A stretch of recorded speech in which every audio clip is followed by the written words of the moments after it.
All right, welcome everyone. We call the meeting to order for the Wells Springs Unified Unit School District at 6:03. We'll start with the Pledge of Allegiance.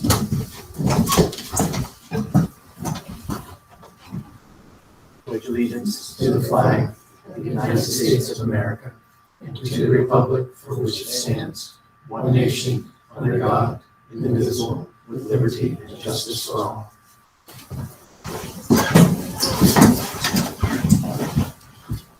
All right, approval of the agenda. Is there a motion to approve or amend the agenda? Make a motion to approve if there's no issues with it.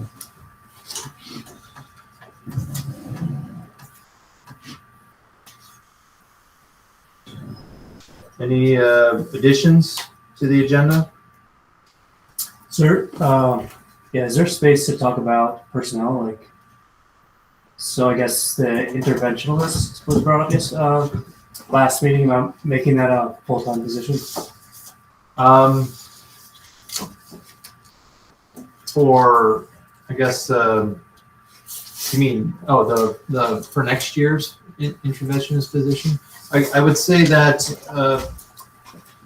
Or potentially this year, actually. we can discuss that under personnel. Cool. Awesome.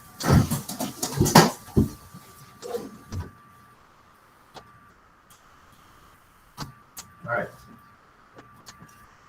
All those in favor of approving the agenda with the addition, please say aye. Aye.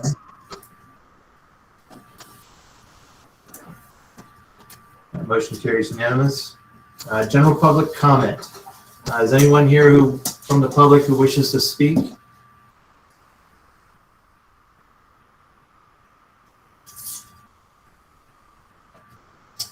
All right. All right. Presentation of winter map data. I'm sure you know that. I just want to make sure it comes up.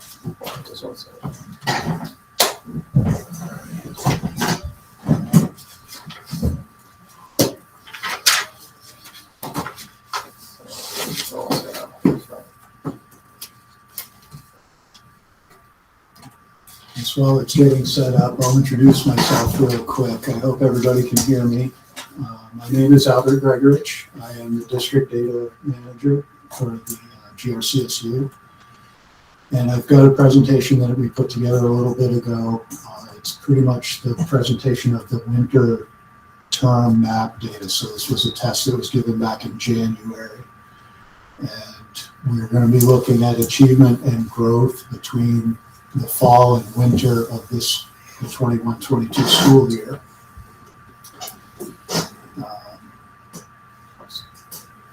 Going to the next slide. So the first thing we'll talk about here is what is MAP. For those of you who don't know about the test already, MAP growth is it's an assessment that we give students 3 times a year. It's designed to measure achievement at the moment of the test and growth over time as a student progresses through school. It is a computer adaptive test, which means as a student gets answers right, it gives them harder questions. As they get answers wrong, it gives them easier questions.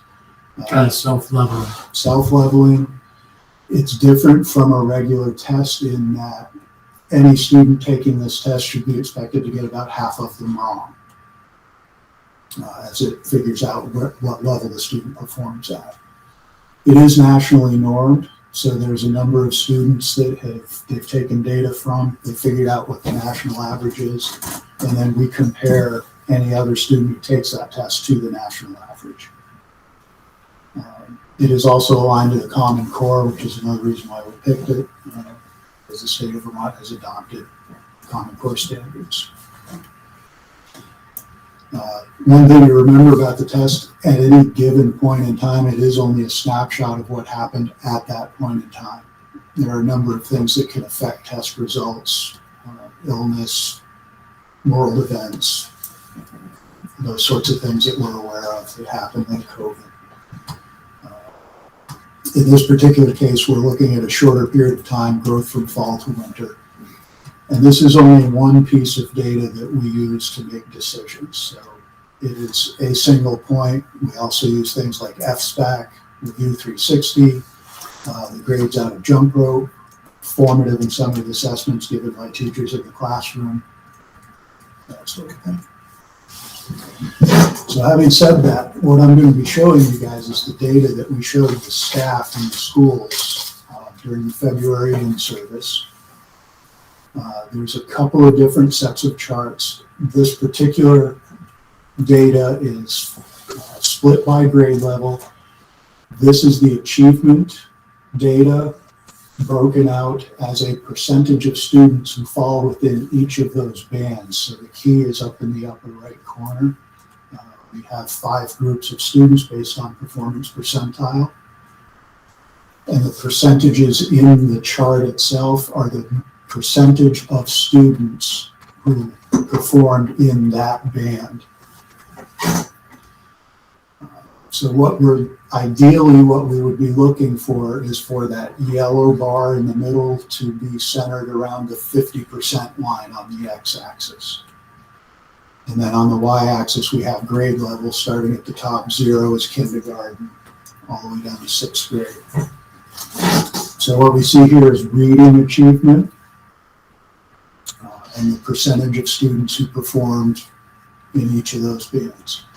The questions that I put on the right, those are questions we asked the staff to answer as we were going through the presentation, so that they could look at the data, reflect on it, think about what's going on, and then have a discussion around this data amongst themselves to try and figure out, what kinds of things we can do to improve education in the schools.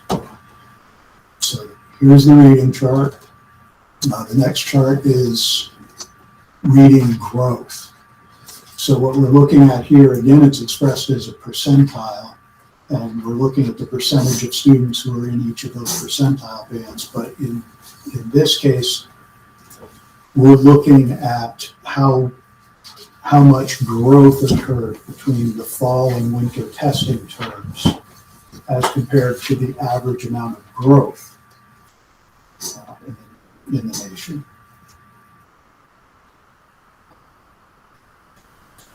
Again, it's a very similar chart. The same interpretation applies as for achievement. This chart is a little bit different. It's something that I put together based on growth and achievement data. It shows you, it's basically a quadrant chart where ideally you want to have above average growth and above average achievement. That would be the green upper right quadrant. If short of having high achievement and high growth, you want to at least have high growth. And we have several of our grades are up there in that average to high growth band. And that's what we're shooting for as a target, is higher than average growth. The next section is language usage. So whereas the previous section was reading and reading comprehension, this is more a measure of writing. It's applied to 2nd grade and above. It measures a student's ability to write and revise text and how well they can use the English language. Similar kind of chart. This is our growth measurement. Again, 2nd through 6th grade. We ask similar questions of the staff, and then the quadrant chart for the same information.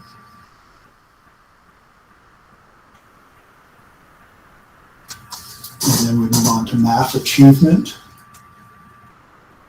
So I'm not going to go through the explanation this time, but it's the same type of information, only for mathematics. And this is the growth chart. And see where we are by grade level. And the quadrant chart. So one thing that I failed to mention at the beginning of all this, this is the last chart I'm going to show. There are 2 more slides that I'm going to let Ms. Coulty and Mr. Beal speak to in a second. This data is combined between the 2 schools, Wells Village School and Middletown Springs, because class sizes are small enough that if I don't combine the 2 schools together for the school district, we would have identifying data that I wouldn't be able to show a public forum. So after all of that data was shown to the staff, there was a discussion that was had. Yeah, so share some highlights from Middletown Springs. So at the in-service that we talked about the data, I have to say it was a rich conversation. It actually took longer than the time that was allotted. So I appreciate the staff having that reflective looking at the data. So some of the things that we noticed was that there's a wide span of ability levels that are showing up. The importance of using a multi-tier support system. In other words, what do we have that we can help the students? What are the supports that we can have? So it's one of the conversations to make sure that we have a very strong support system within our each of the grades. Back, excellent. On mine now, I can't read mine. I gotta look back to the last slide. One thing that we can celebrate, there are many children who have high achievement but low growth, and that kind of happens when they get up so far. They tend to plateau out, but we still need to provide them a enriching and educational experience. As Al said, MAP is one tool, and it's the importance of having many different assessments to see the progress of the students. And that goes to what using jump rope and having teachers having evidence to show where students are. So MAP is good, but once again, it is one assessment, and it depending on what's happening, it does affect. It could have an effect on just how things come out. And once again, I think it shows the importance of schools collaborating with families as partners. We really are in this together, and we need support from both partners. Some of the things that we're looking at is university design, learning, adaptation. In other words, adapting the lesson plans so students, no matter where they are, they can access the learning and be more cognizant of where the students are and their learning abilities. PBIS, positive behavior in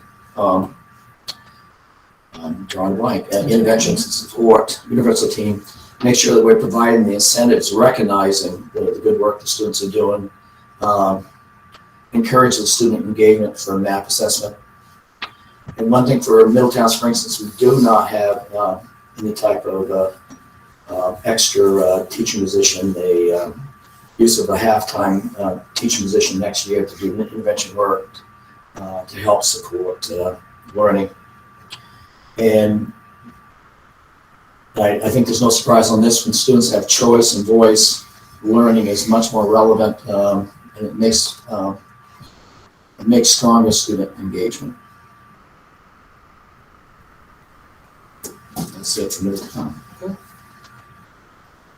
Great. So at Wells, we had a conversation as well, looking at our data. And one thing I'd like to just note about the staff is that we saw what we saw, and you all have that in front of you. We didn't take too long to admire the problem. We just got to what are we going to do next? And so we noted, our kids work really hard. Everything we ask them to do, they do to the best of their ability.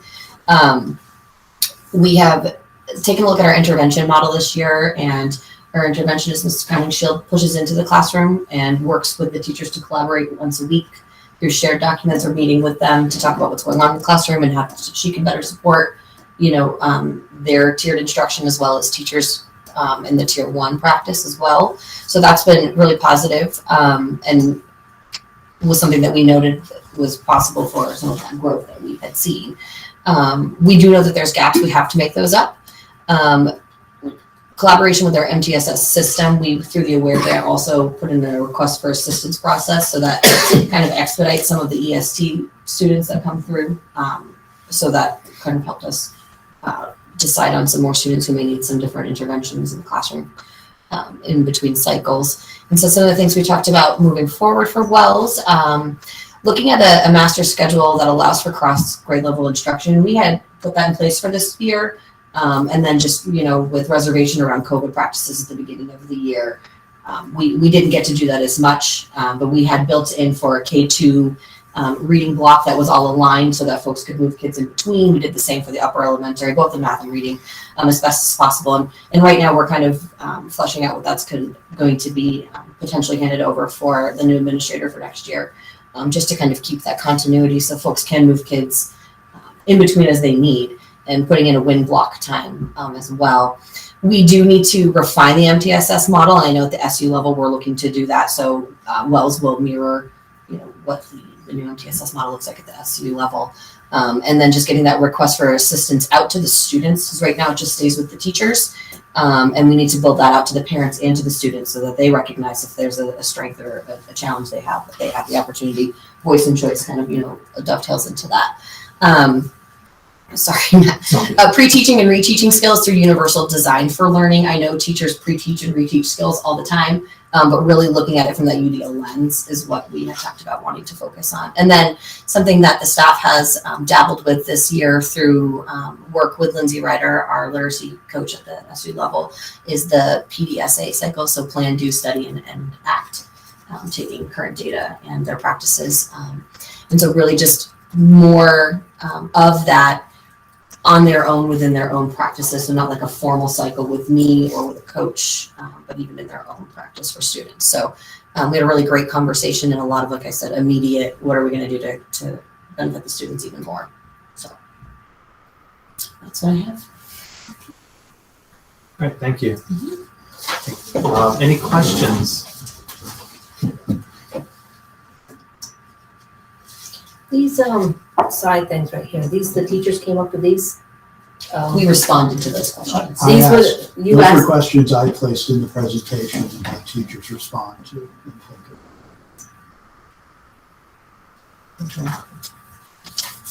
So you asked the teachers to keep in mind that we need to fix the process, not the people. And what's that say about the system? And their response was? I didn't. It was all individual by school. Individual by school. Principals. So we met with them. I didn't hear it. So that's where we talk about like what the MTSS system looks like in our own school. How can we better support and get students identified earlier to be able to support them? That's how we interpreted that in our building. And I think it was a very reflective conversation. Yeah. Absolutely.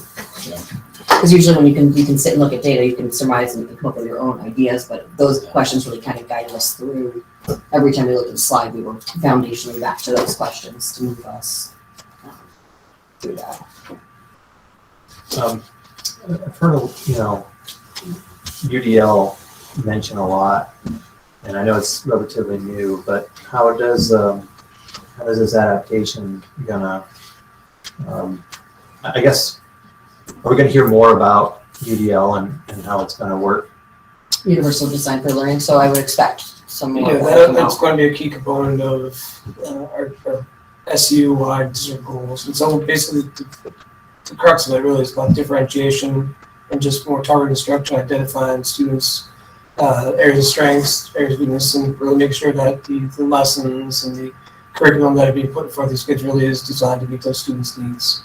And so it really is, it's as opposed to the past where we just have a curriculum, we roll it out and just we kind of hope that it hits all the students' needs. This really is more focused on students, for their areas of strength, areas of weakness, and how we best support them. So accessibility to it. Okay.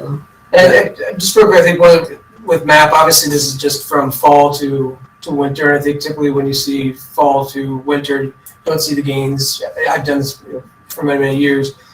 The real, test would be like from fall to spring over the course of the year, and that's where we'll sit down and really look at data. And I think I said this to Derek before. One of the reasons why we brought MAP in was in the past we looked at SBAC results. That's just one snapshot. I always like to use the like a ladder analogy. And so when we look at, say you have two individuals on a ladder, one's on the 8th rung, one's on the 4th rung, and when we look at that in isolation, like, well, the person on the 8th rung is doing much better than the person on the 4th rung.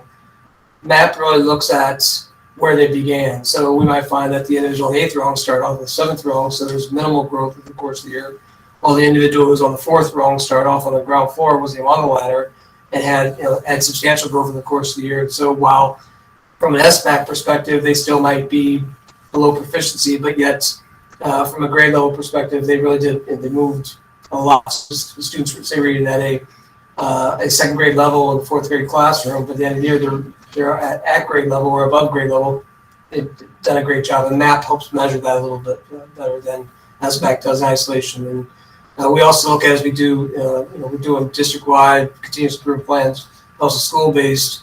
We want to make sure that we're having more of a quarterly look at things. So it's not just at the end of the year we're going back and triaging and saying, geez, what went wrong? It's more in terms of, after the first quarter or mid-year, we're really looking at where we're at and what we need to do to continue. So it's not just the die has been kind of cast for our students and work through. So that's how we're having different assessment pieces. We're not trying to add assessment or over test, I think, but really it's just to give us a more accurate picture in terms of where our students are at, how we can best support them. So, in the past we had a STAR assessment, but I think this is a little bit better than a STAR assessment. Thank you. So this is the first year you're doing This is the first full year because Okay. in the past it's been interrupted. So this will be our first full year of going through from a fall to winter to a spring. Cool. So we should have some good data to work from.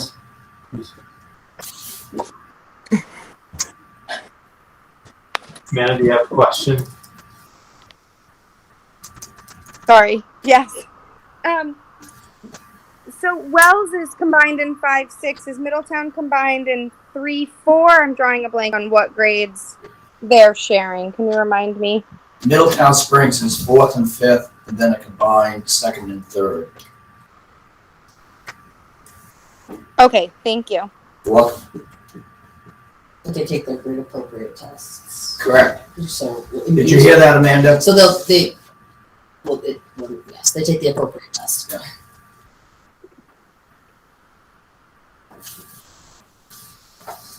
All right. Do you want to have any other questions or? Just if my math is right, the current 2nd and 3rd graders were in kindergarten and 1st grade when the pandemic started, correct? Yes. Right? So like they were the ones that theoretically were in school when we didn't know what we were doing yet with education? Yes, they were current. Yes. Okay. Kindergarten and 1st when we closed. Touch the board. It's the board. Just the board? Yeah. So just look at the next one. All right. We will move on if there's no other questions. Thank you. Albert. Thank you. Approval of minutes. Look for a motion to approve the minutes from April 6th.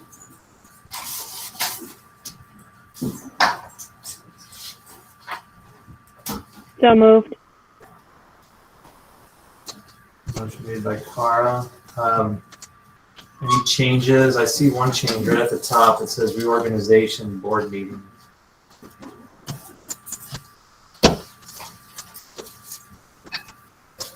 That wasn't a reorganization meeting.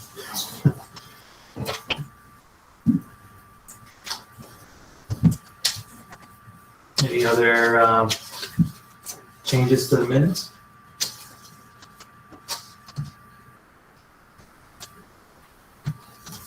All right, all those in favor of adopting the minutes as with that change, say aye and raise your hand. Aye. Aye. Motion carries unanimous. Approval of the warrants. We have warrant 222 and or 221 and 223. Is there a motion to approve the warrants? Motion to approve those warrants. Motion by Sue. Any questions?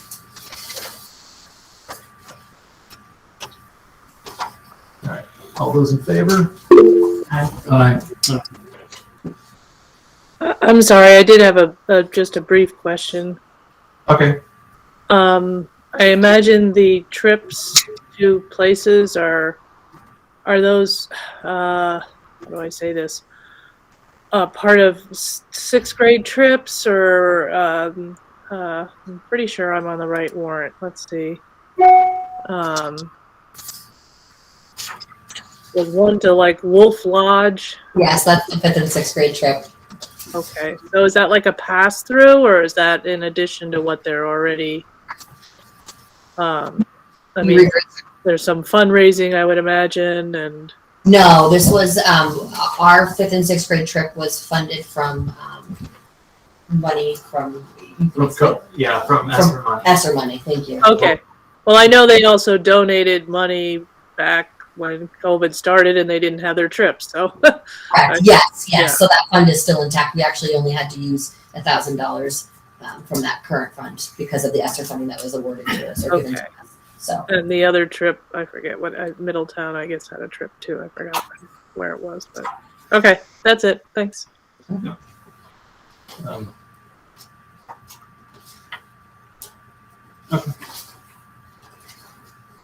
right. Okay. All those in favor of approving the warrants, say aye and raise your hand. Aye. Hi. Motion carries unanimous. Thank you. Superintendent's report. Thanks, Eric. With spring break, April's a relatively short month, but I have a few things to discuss. We have set graduation dates for both Middletown and Wells Village. I'll let Rick and Liz kind of talk about the later as part of their report. We also have had our pre-K screening. We're also doing kindergarten registration this month. Once again, I'm not trying to take everything from Rick and Liz, but there are a few items that we're still covering here.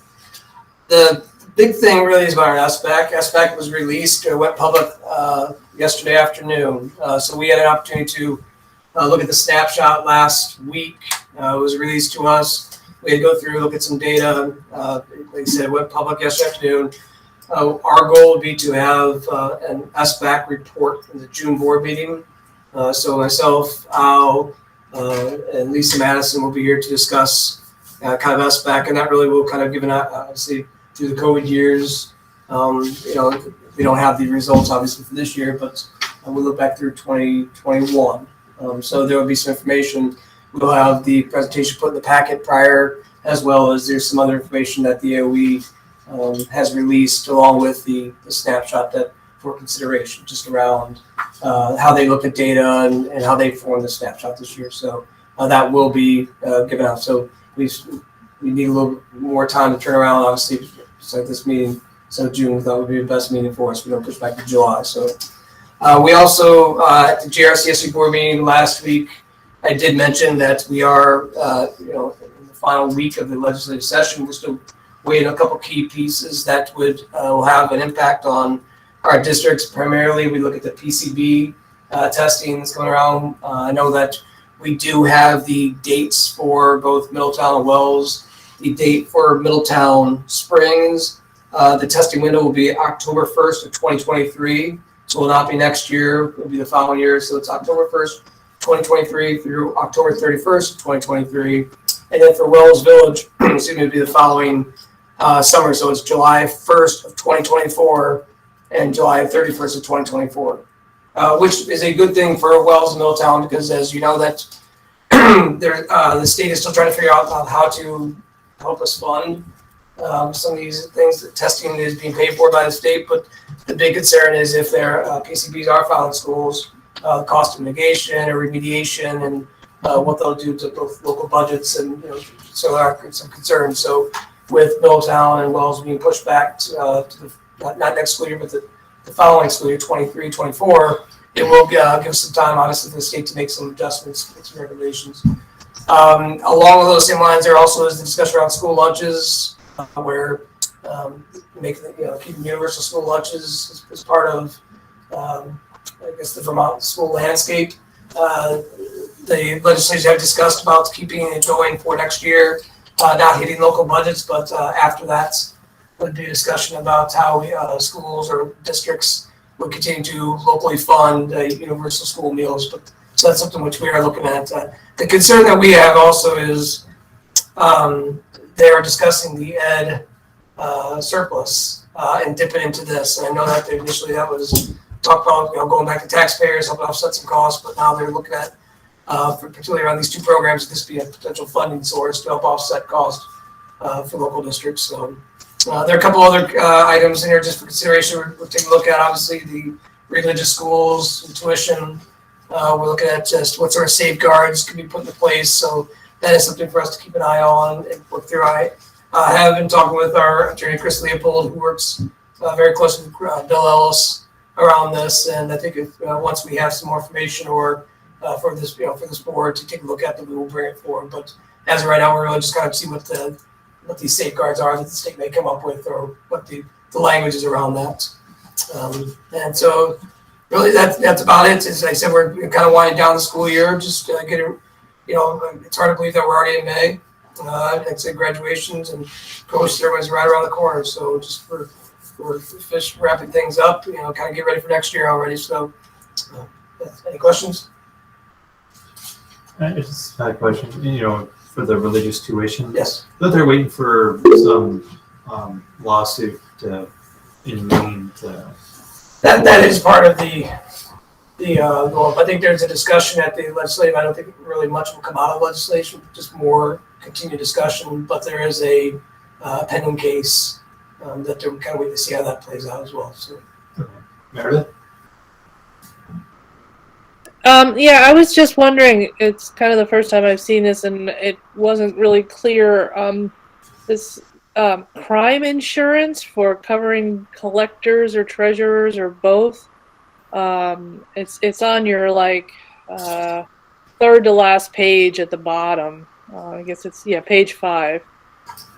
And it kind of, it's a cut and paste, and I don't know if there was more to it or if, this is I hadn't seen it before. So it's about VSA 16492.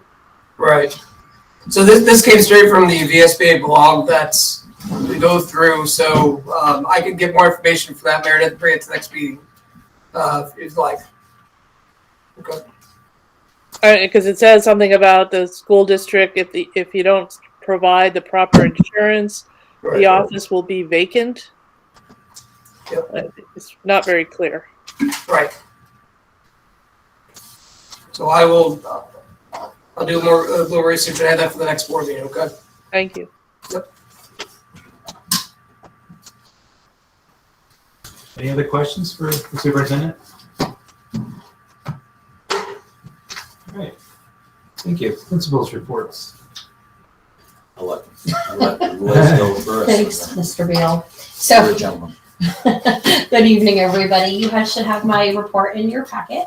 I did want to highlight, we had the opportunity, actually twice last week, to have some guests into our building. We had Nora Sargent and Jeremy Jones come in and talk to the students about Green Up Day, and that will be done this upcoming weekend. They'll come home with bags. We have flyers up on the chalkboard. It was really great to have, the kids were really excited to see them, to ask questions. They're also going to be coming to our field day, which is going to be in June. And we had talked about, they wanted to do some more activities with the kids. So just kind of building back that community was really great. And then several of the schools in the supervisory union had a gentleman called Al, the Respect Guy. He came in and did a presentation called ROAR, which stood for Respecting Others and Acting Responsibly. And we had him in on Friday. He came all the way from Hawaii. The kids thought that was fantastic. And he was just really captivating. The kids learned a lot about respect in just getting to see them sitting in the multi, which they hadn't done in 2 years, to sit through, an hour-long performance, just engaged, respectful. It was really great to see.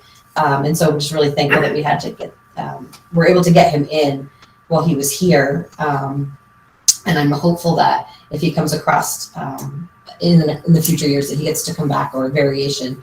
I also wanted to highlight under the other in my report, I had put in the green up day. This week is Teacher Appreciation Week.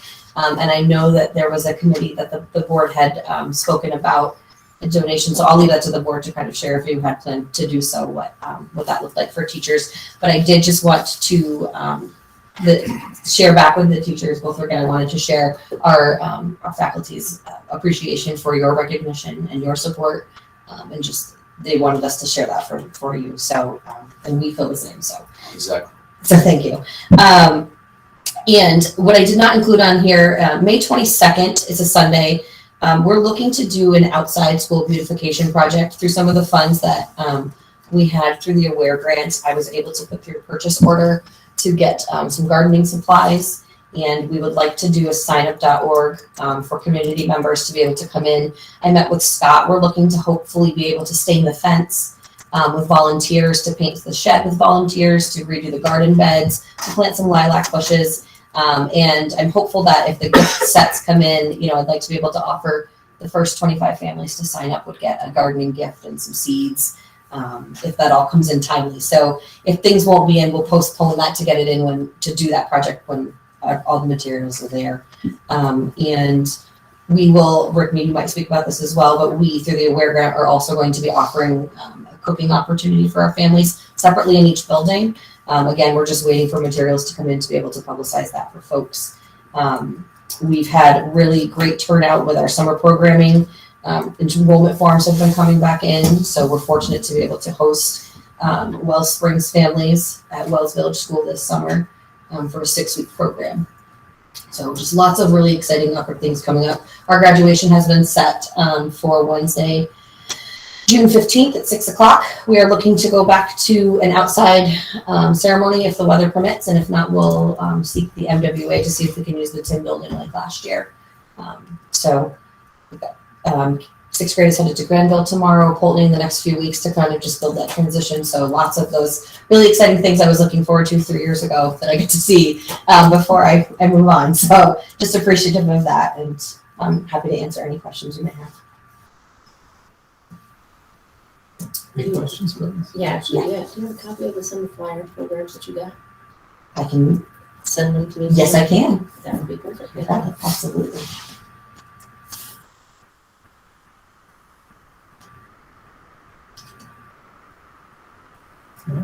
Well, on the principal work, you had committees and meetings. I'm sorry, I don't. No, you're fine. I have tons of notes on this stuff. Oh, great. The walkthrough observations using the 5B and the rubrics. What Yes. is that? So either Lisa Madison or Chris will come into our building, then work with building principals to walk through classrooms. And we are working specifically with the Center for Educational Leadership out of Washington.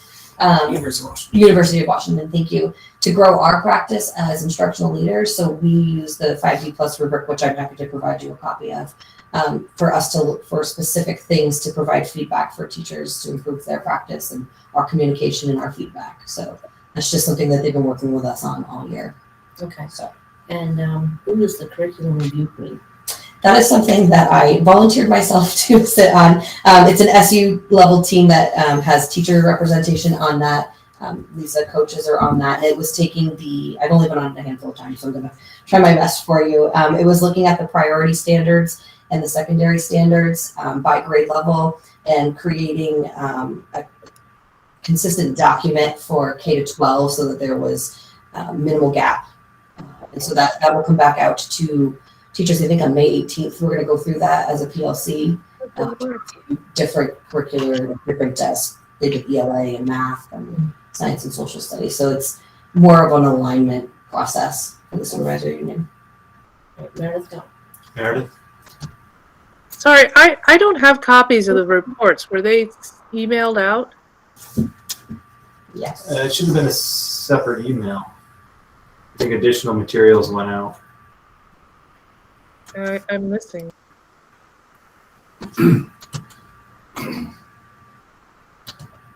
think the principals were in the first email, and then Chris's was in the second or third update. Meredith, you should know this by now. Paper. Clarence told us paper, always have it on paper. Never. The principal's report was sent out April 29th at 3:06. If that helps you look in Thank your. you.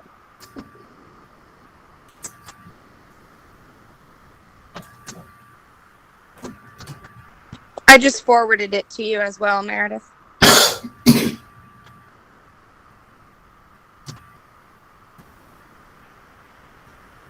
Okay, great. Perfect. Liz has talked about the curriculum review committee. Really ties into important work that we're doing at each school level, looking at the literacy in each school, literacy curriculum. We had through the school year, we had a group come in and survey staff, visit, do observations. Middletown Springs, as admin, we were able to see the whole SU, and they are going around each school to highlight the curriculum, the literacy curriculum in each school. And Middletown Springs was the first one. We actually met with the two advisors last week. We had 2 hours with her, and it was a great conversation. And the work that the curriculum review committee ties into, that we're having consistent standards all the way up through that we're focusing on. And by having those standards, we can actually take the reading program we have, take out the pieces and apply that to the program. I think we both have inter-reading. Am I correct on that? It caught some of the grade levels. Right. Yes. Middletown Springs is inter-reading, which is a great program, but there is so much in it. So by having the expertise of the teachers and knowing exactly what those essential standards are, not essential standards. Priority. There we go. It's having those standards that can focus on those and have more targeted instruction. So I think it's going to be an exciting thing, and the conversation of really recognize the expertise of the teachers and using the great program, but taking out what we need, especially in the combined grades that we have. That so we have this great material and apply it to each grade level, and then using universally designed learning, have wherever they are in the combined grades, they be able to access the learning. So I think it's a very exciting time, and I look forward to the work that we're going to be doing. And and I do want to share that Wells gave us an invite to see the Roar presentation, and wish we could have gone. We actually, as a school, K through 6, we went to VINS. We spent the day at VINS, had a wonderful 3 different rotating stations, and were able to, great presentation in the afternoon. So it was a great day out of school. It was a little chilly, but the kids were troopers. I just want to share a little bit that Wells and Middletown Springs have a farm to school grant. We're having monthly meetings.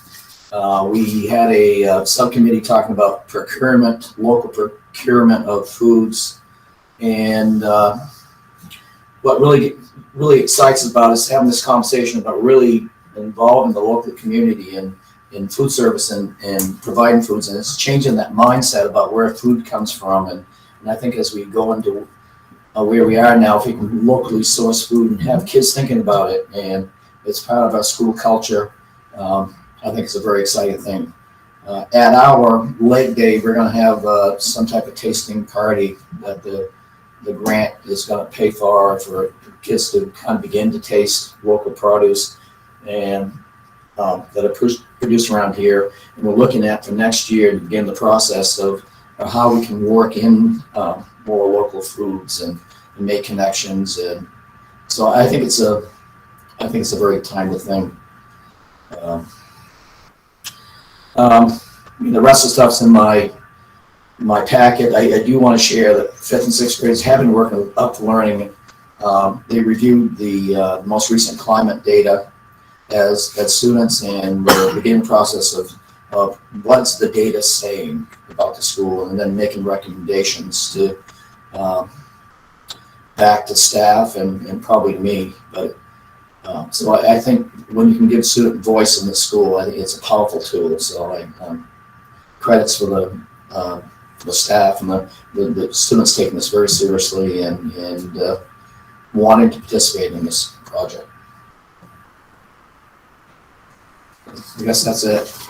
I have a question for the farm to school. How much would you say are you getting from local farms? So the processing, we don't know yet. But it would be nice to be able to, have enough to serve a meal or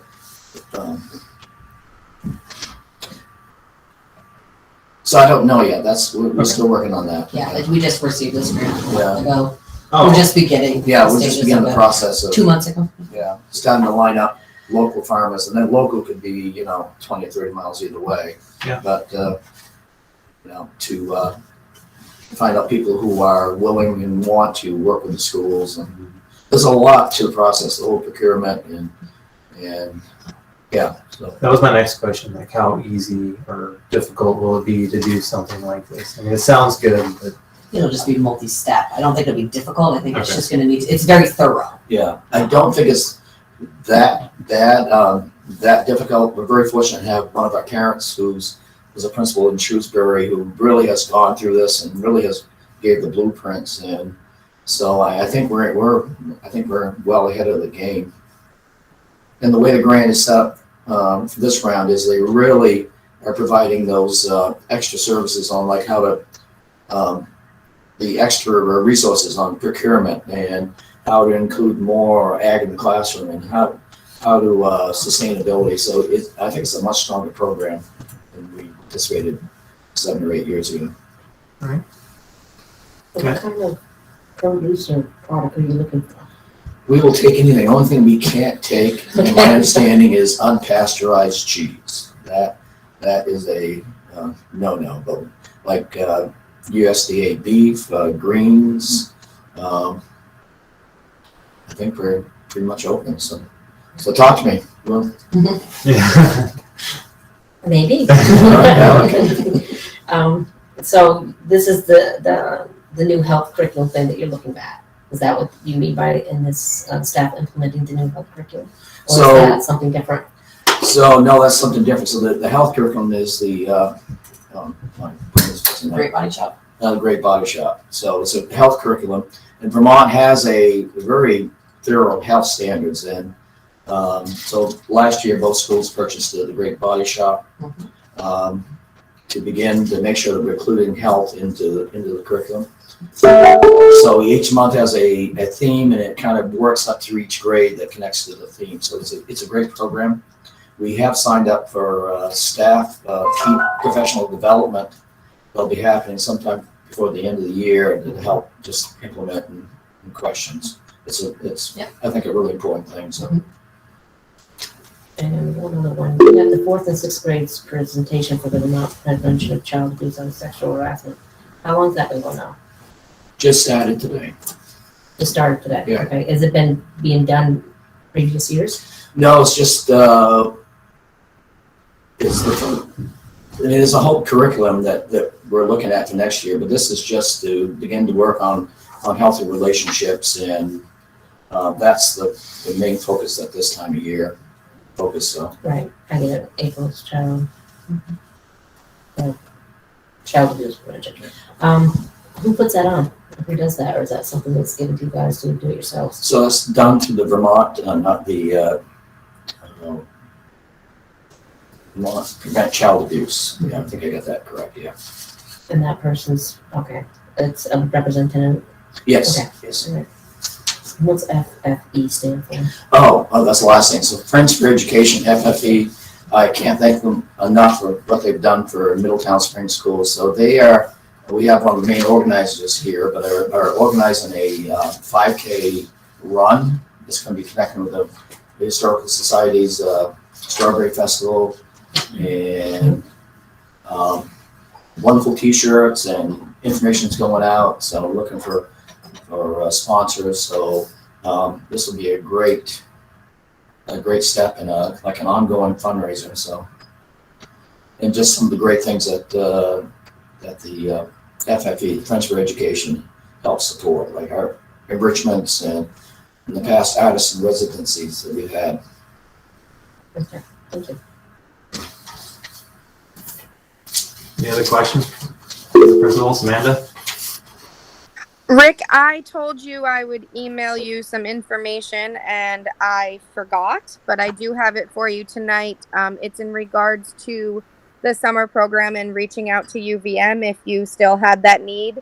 I do have a phone number and it's just the Student Services Department, so I can send that email out now if that's helpful, or I can just tell you the number. But I apologize I didn't get it to you before, but I have it tonight for you, so I'll send it right now. So I think if nothing else, Wells probably could use any staff, so they're very timely, so appreciate it. Yes, thank you. I'll send it right now to both of you. All right. Thank you. No problem.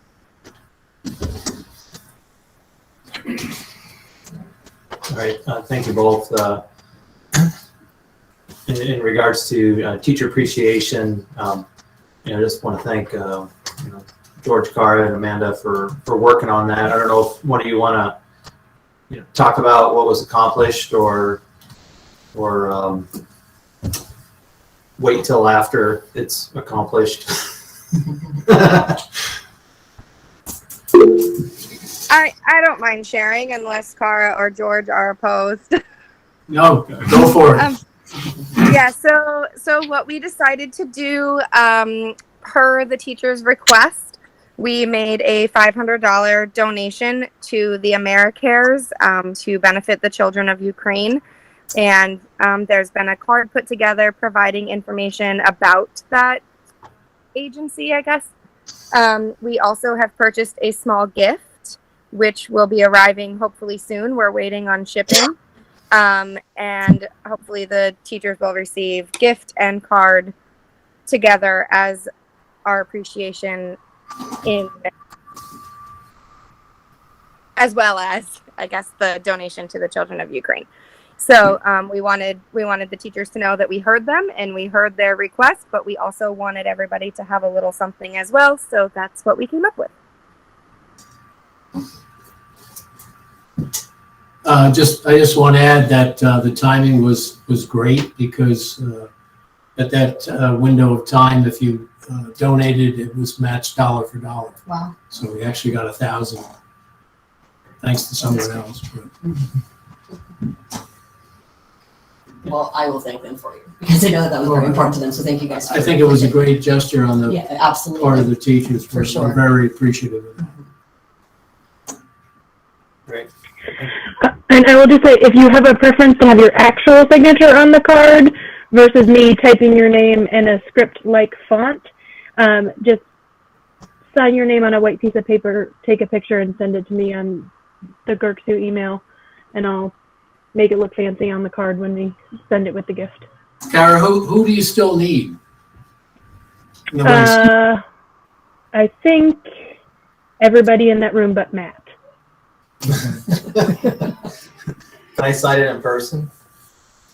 Well, because we're going to print about 50 of them, and so I don't want it to be copied because the pictures on the front are in color.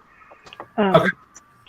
So just to have it be in one PDF that we then print in high quality rather than trying to copy it. I mean, if you wanted to drop your signature off at my house, I'd be happy to take the picture of it and put it on the card. But No, that's fine. That sounds good. okay. And if you're not comfortable sharing your signature, Cara is more than happy to put it in a fancy font in a signature-like form. So it will blend. Type it on there. It will blend. It just one of the things that the teachers wanted that we weren't actually able to achieve is like actual physical presence from the board. Because yesterday was Wells Teacher Appreciation Breakfast, and apparently Middletown was way ahead of the game and did theirs back in April somewhere. So we couldn't actually get board members there to say thank you in person. And given that the gift is going to be a little bit late, we thought the least we could do was have actual signatures. Well, thank you for all your work. I think it's great. All right, so we'll move on to finance. We have a monthly financial statement and forecast. If you have any questions, Lewis may be here later. We can ask him about anything if he comes on. The FY23 tax anticipation note. This is something that we do every year. Lost car. We would be looking for approval of this tonight. Does anyone have any questions?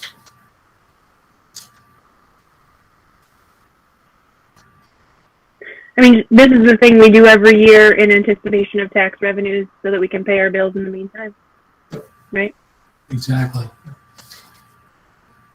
And Lewis's recommendation is that the board approve this tax anticipation note. You know, just because I like to mess with Lewis's head, tell him we didn't approve it and we won't do it. And see what it says. Tell him that's from me. I appreciate that. I'll make a motion to approve. All right, motion to approve by Meredith. If there's no questions, all those in favor of approving the FY23 tax anticipation note, say aye and raise your hand. Aye. Aye. Motion carries unanimous. Thank you, everyone. Oh, I think,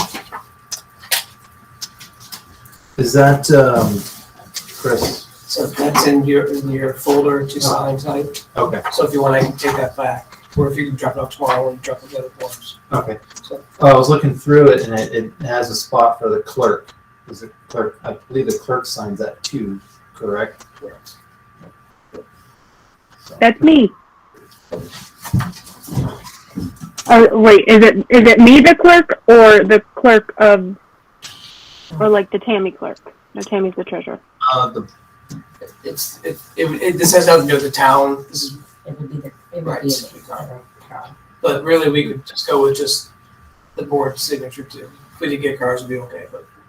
But But Tammy would be the Wells Springs clerk He's a or treasurer. Treasurer. Is Nora the Wells Springs Yes. clerk? Yes.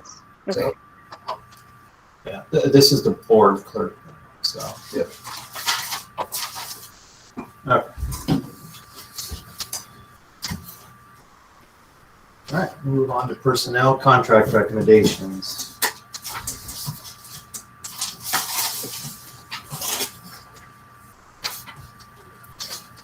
okay, would you like me to talk about the process? You want to talk about the process for our principal? Yeah, go ahead. Okay. So we do have join us tonight. It's Carol Winkowski. It's not Joel Winkowski, do she's son on her husband's, but as we know that Liz had informed us that she was leaving at the end of this year, and so we put out a search for a new, obviously new principal for Wells Village. I want to say we were very pleased with the quality of the candidates that we received. I know that in other searches that it's has not been as well received or as many good candidates. We had a really strong group of individuals to select from, and so. But I think at the end of this process, we really felt that Carol Winkowski is the best candidate for Wells Village for a variety of reasons, through experiences, through familiarity with Wells community, and just the board. I think a great step. And I know that many members in here, George and Eric and Rick and Liz participated. We had teachers, we had parents. And I think at the end of the day, really, Carol was our number one candidate to present to this board. So I just, it's my recommendation to the board to approve Carol for Wells. I don't know if anybody wants to add to that, because I know George and once we're here, but I'm very happy that we found Carol. So It was nice that there was a connection between the candidate and some of the teachers at the school. So, that's a good first step.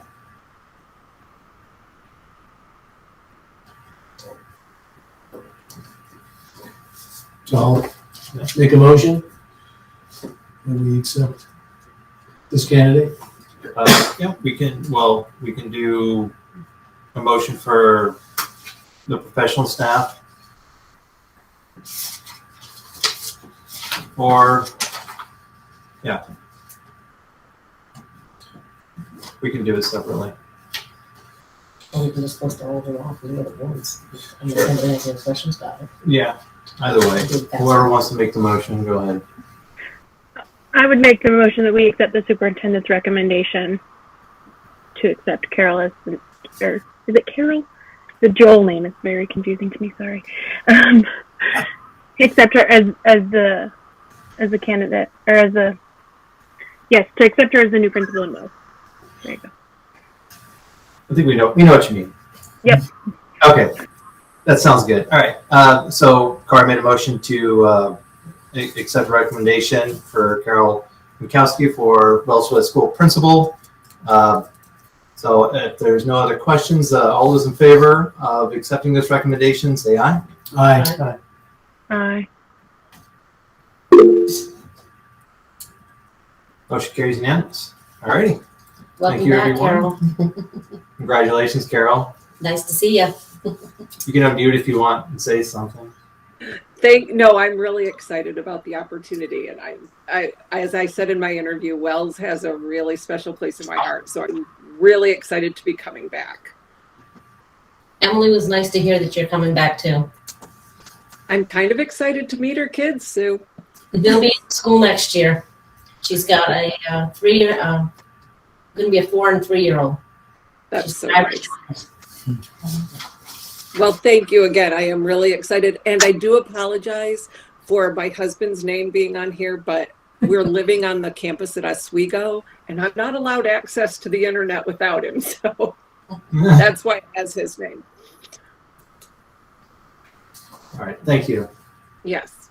All right. So we have under professional staff, Manor County Shield for Wellsville school teacher, Contessa Perry for That should be Middletown. that should be Middletown Springs teacher, and then Antoinette McCormick, longtime sub nurse. This is just from the start of June, right? Yes, I June can't- 1st to the end of the last student day. Okay. I couldn't remember when Jackie's Jackie's recommendation. retire date was, June or 1st. resignation date. Okay. All right. So, and then we have for extracurricular, Grace Hayes, Raylene Carangio, Lauren Cosi, Janiqua Crawford, Angela Hayes. Oh, these are all different positions too. Angela Hayes, K through 6 summer school coordinator and tutor. Angela Hayes, Wells Village School summer tutor program. Haley Hayes, summer program assistant. Nicole. Los Bronx. What's that? Los Bronx. Los Bronx. Oh, I still trip up. So it's Yeah. okay. K through 6 summer program assistant, Mackenzie Gates. K through 6 summer program assistant, Colleen Bates. K through 6 summer program assistant, and Roxanne Green. K through 6 summer program tutor. And we've looked for a motion for extracurricular and professional staff as listed. Are all the Hazes related? Yes. Okay, anybody see maybe an issue with that? So currently, right now, Grace is our building-based sub as well. So she's worked our after-school program all year, along with our preschool teacher, and then there's another Haley is a high school student. So they're just helping out Okay, it's like sisters helping? in different spaces. Okay. Sisters love each No, other. yeah, no. sometimes, so, No, actually, so there will be another set of contracts as well. Some folks will be working in pre-K, but these are different programs, so that stuff hasn't worked out yet.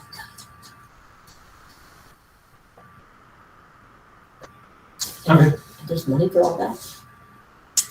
The K-6 program will be funded by ESSER. So last year, Senator Sanders and really it was part of this big initiative to make sure that all Vermont schools had a lot of funding available to summer programs. So this is not investment to funds.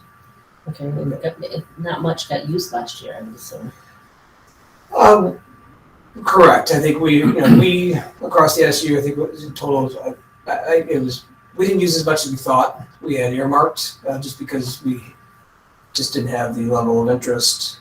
We couldn't find staff to work in some of our buildings or facilities, so we do have a lot of money available for individuals. The concern that we have, not just here in all schools, as you develop program, is just this, how do we sustain that? So when the ESSER funds are gone and we've created a kind of a dependency on a summer programming, how do we then transition back to that? And that's just something which we're careful of as well.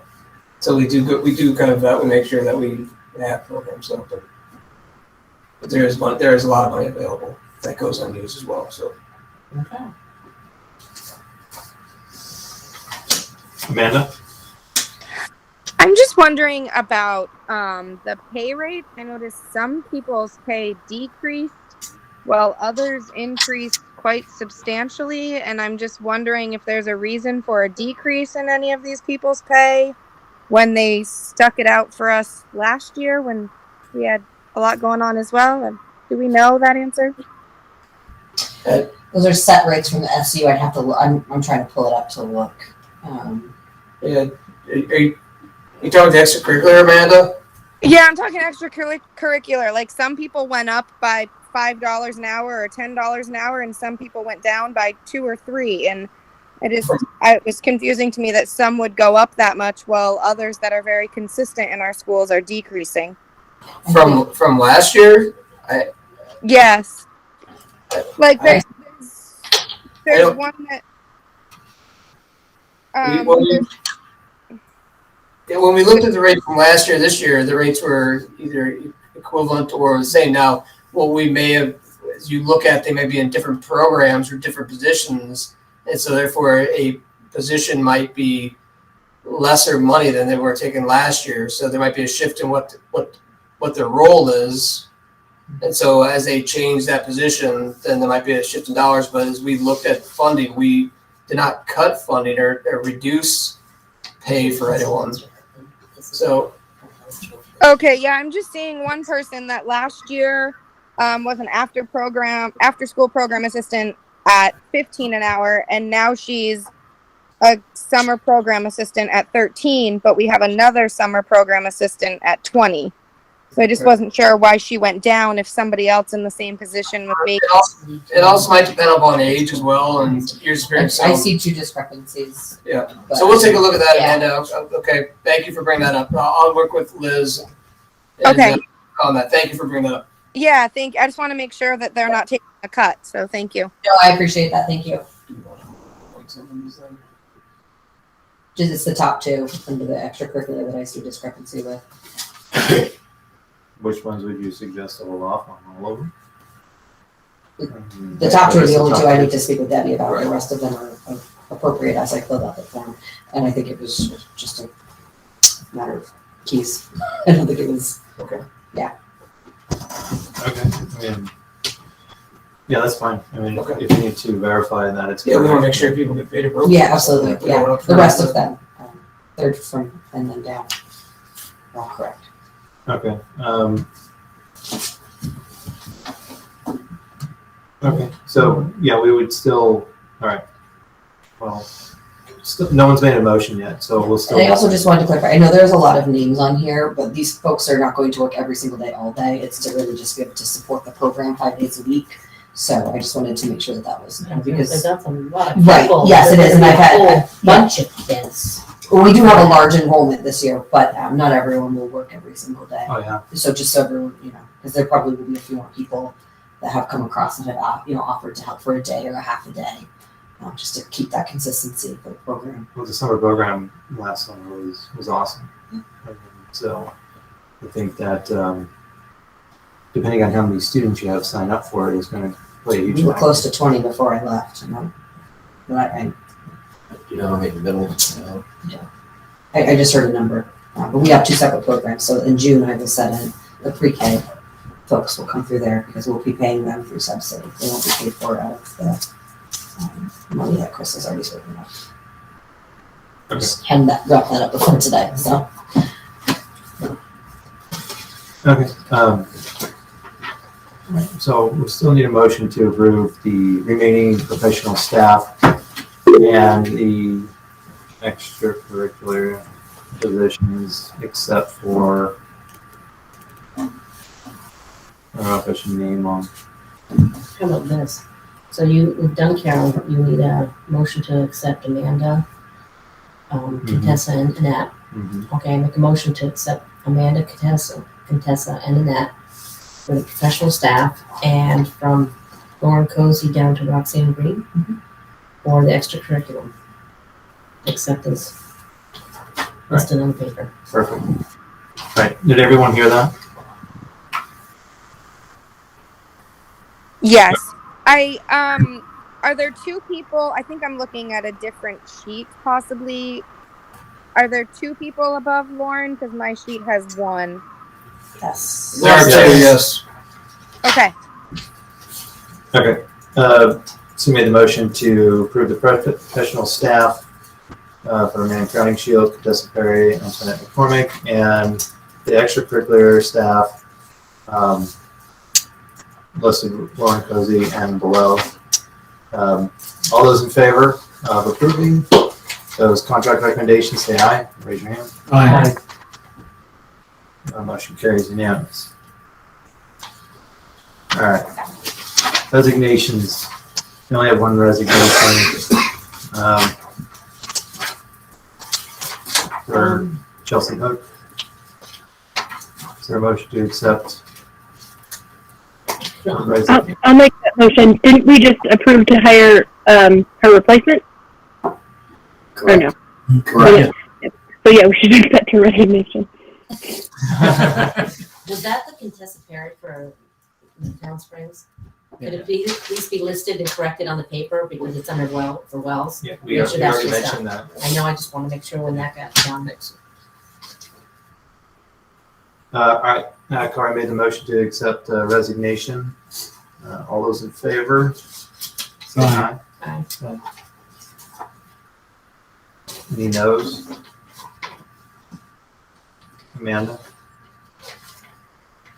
No, I'm sorry. I thought I hit my hand. Okay. Motion carries unanimous. All right. Matt, you wanted interventionist added? Interventionalist. Yeah. So there's definitely, because I sat in on the interview with Contessa, and I just heard a real need for, especially with the classes, the combined classes, having an interventionist step in to lead some of the curriculum. I think Rick's been doing a lot of that himself, I guess, and other folks, but I don't know if you want to step in. Well, I think, so we have combined classrooms and combined grades, which creates some challenges, but creates some opportunities too. And we are at this time of the only school that doesn't have an interventionist. So I do have a half-time teacher interventionist advertised, and I think that will make a huge difference. Having a full-time interventionist would be great. My concern is like budget, you know. Right. It does, especially when you get into insurance, it adds a lot. So, and part of the discussion from the literacy audit that we went through, and it's really about that conversation about, we have some small grades that are combined, though they're combined together, they're big, but they're kind of like an average size for one classroom. So if we're able to use the skills of taking our literacy program and taking the pieces and meet the needs of the kids, that would make a huge difference. And a halftime would be a great thing, but a full time would be awesome. But I want to be cognizant of the budget and for next year. So that's my concern. So. Have you gotten any applicants for the halftime position? I have not. So I did kind of check with Lewis to figure out what. Let me back up. I had one applicant,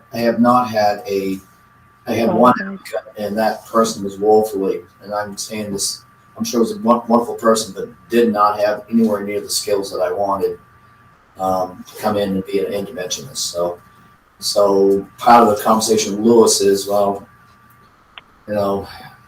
it's a tight labor market right now, and do we have to go to a full-time anybody? But I'm the eternal optimist. So hopefully we get somebody, but it does add to the budget. So it would have to be a really good conversation about, all right, so what are we going to trim to make up the difference? But I do appreciate, anyone's concerned about, trying to bring a full-time to us. And I mean, I would all just say, in the day-to-day reality, Rick, are you doing most of the interventionist work? I'm doing student support and social emotional. I think that's been my biggest job right now. So I have not really done like I would call the day-to-day interventionist work of the academics. I just, to be honest with you, I haven't had time.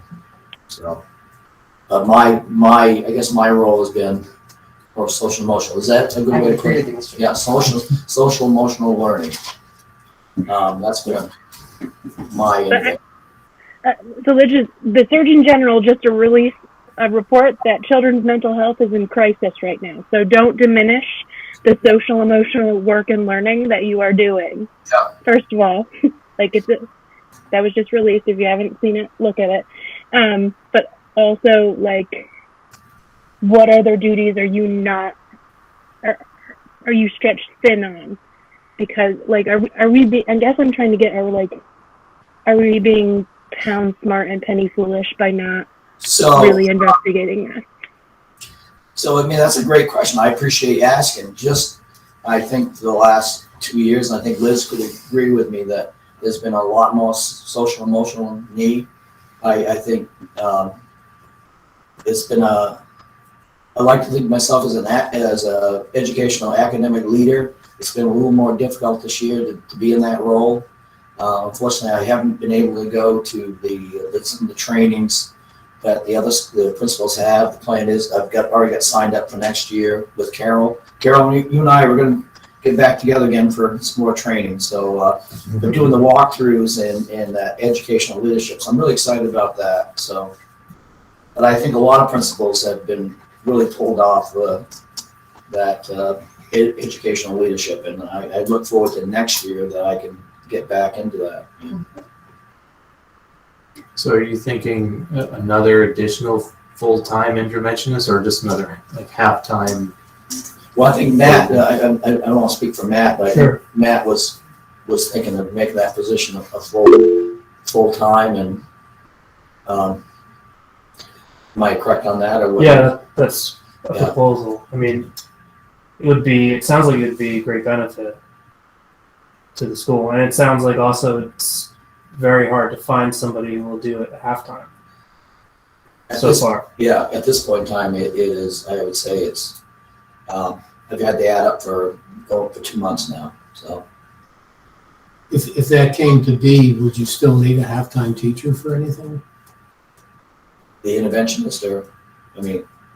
You're advertising for a halftime. So I'm advertising for a halftime, I said like a classroom teacher, interventionist. I mean, I haven't really decided which model, so, but I think the conversation to think for the board is, all right, so with the market, do we try to go for a full-time? But I would want to talk to Lewis about, all right, so what do we need to, I mean, I have to work within the budget, and some of the challenges we had this year, we had other secondary students move in. We had to cut the budget. And those are, Chris, you can say there's always those unexpected things that. Amanda? I would agree with Matt. I think probably if we scroll through the minutes, we find that I've said this a few times before. I I'm not sure why a part-time position is even being discussed. I think it should have been discussed as a full-time position. I think Rick is already doing 1,000 part-time positions, and I'm not sure why we even considered part-time, and I wanted full-time initially, and I'm glad we're talking about it again, and I'm fully in favor of discussing a full-time interventionist as well as any other staff that he thinks he needs, if it's part-time or full-time. I think that we're missing that piece when we talk about the budget, that we're lacking staffing, right? Everybody's lacking staffing right now. And I think that to expect one staff member to do a million things, we're wearing everybody thin. And I would like to see a full-time position in there as well.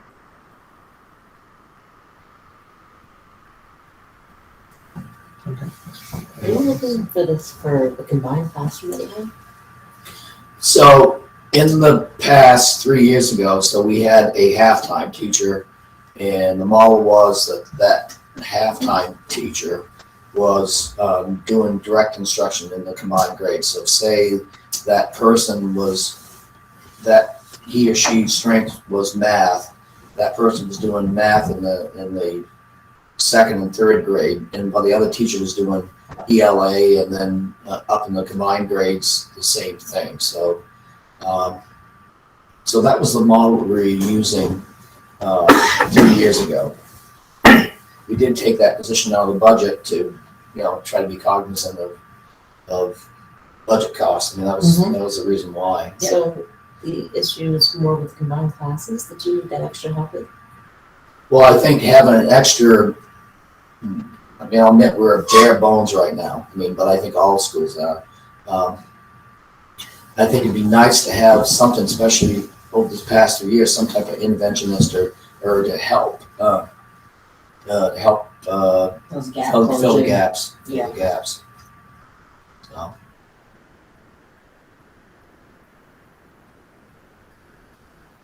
Would you say it's a class size thing? Issue, maybe? Or?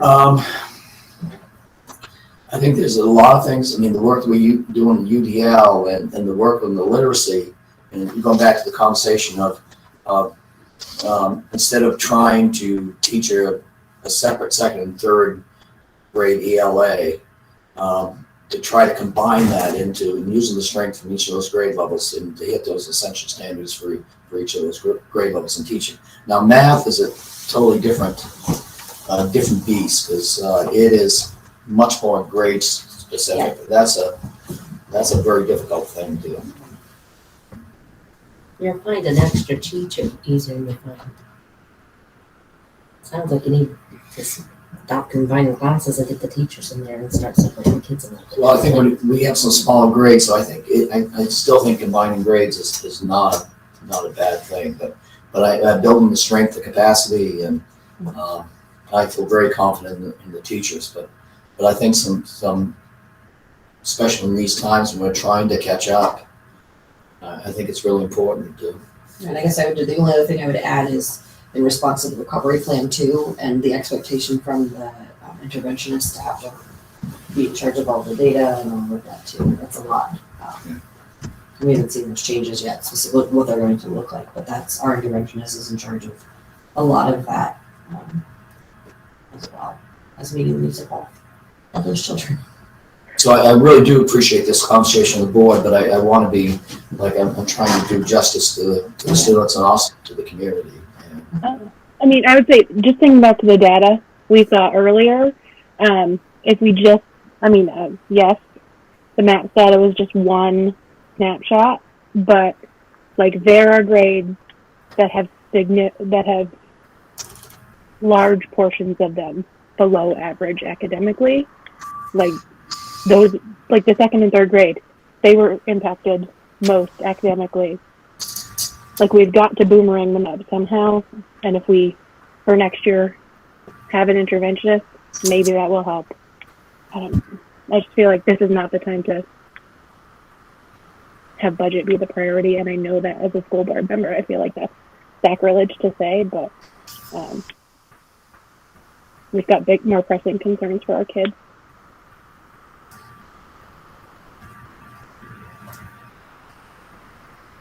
All right. So you've had conversations with Lewis, you said? Well, just to try to figure how, you know,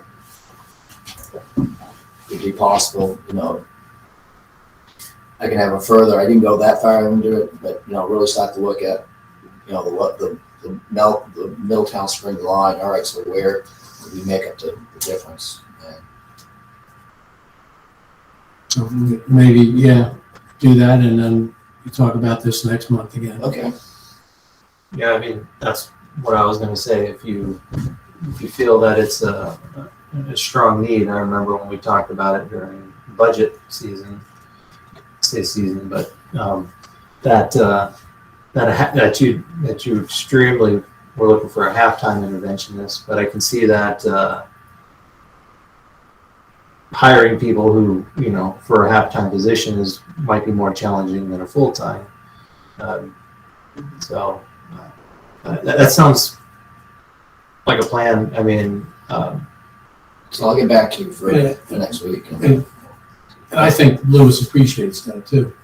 If you can't get a halftime, you know, what's next best? And how do you do it, if we can do it? Lewis is a bottom line guy, and so He's a numbers guy. he's a numbers guy, so he's looking at numbers. I think, you know, Rick, maybe you and Lewis can have a conversation. I think there's some things we can, potential proposals we can roll out for June. Yep. For the board to consider. Because I think, Sue, one of the things you did bring up. We brought this up years ago when I was on the board. Combining classes were going to cause a lot of problems, and I told them then, back then when I was on it, this was going to be the problem. And it's exactly what's happening. You guys got to hire an interventor, and if you just stop separating the classrooms, bring them down, and get that one teacher who can do the job and do her job well, the kids don't have any issues. Granted, we've had a bunch of crap happen in the last couple of years, but you're not going to have the problems if you bring the teacher in, one teacher per classroom. And maybe you get lucky every now and again, you've got two classrooms that you can combine. But you're not going to have that, and you're only going to have a certain handful of teachers that are capable of handling two classrooms, teaching two different levels and multi-age level learning skills. And this is exactly, I told them years ago when we started combining classrooms, we were going to have this problem. And now I sit here and I'm listening to the problems that we're having. well, I appreciate your comment, but I can actually go back when map data back before, and I could actually see the trends. We were actually doing pretty well. You guys were. Yeah. But there's still going to be that issue where sometimes it's not going to work. You really need to separate the kids. Meredith? Yeah, I would point to what Rick just said. Middletown was doing multiple classrooms for quite a while before Wells started, because we had to.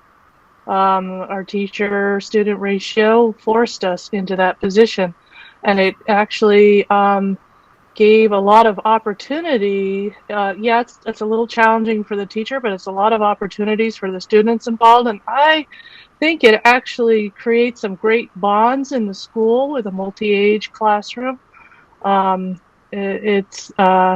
I really think the bulk of these issues, not every bit, but the bulk of these issues is what we've just gone through. And I think the interventionist should be a full-time position right now. I know we don't want to be growing in a way that we can support down the road, but this is going to take a little while to climb out of this mess. And I think it's the kind of support we need.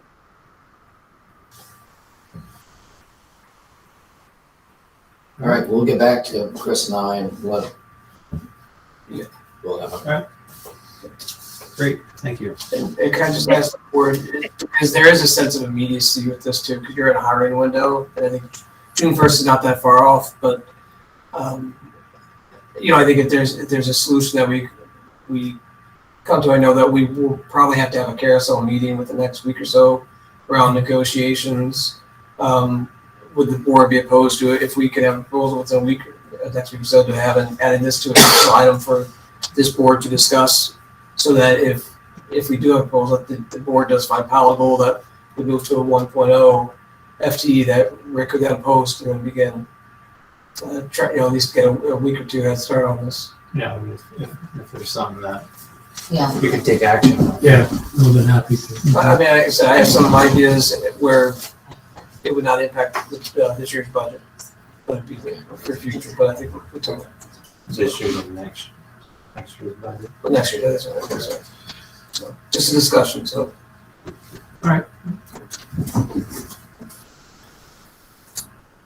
Sounds good. All right, so we'll move on to new business. Community engagement. All right, so it's about time we had this discussion. We don't have to spend a lot of time on this, but I want to bring this up, in terms of one, board goals, and two, just it's one of the single most things that that's difficult for boards, because it does require a lot of work, and I'm by no means an expert on this, but I think it'd be good to talk about it and come up with some steps and plans. So I'll open it up for discussion. What exactly are you looking for? Bringing the town into the school to meet and greet and type things, or bring back what used to be? Used to be, as far as, Harold, do you remember dinner and a movie? so as far as things that can be done, absolutely, those are great ideas. And so as far, I'm thinking, first of all, do we want to approach this as, we could do this as like a board level, where we regularly have it on the agenda, or we could do something separate. There's other things, like we can have a committee, that could actually do the work. And it doesn't even necessarily have to be, a few members. We can have a committee of the whole, like we can have the whole board as a committee working on this as a separate thing. I know it's more work, but,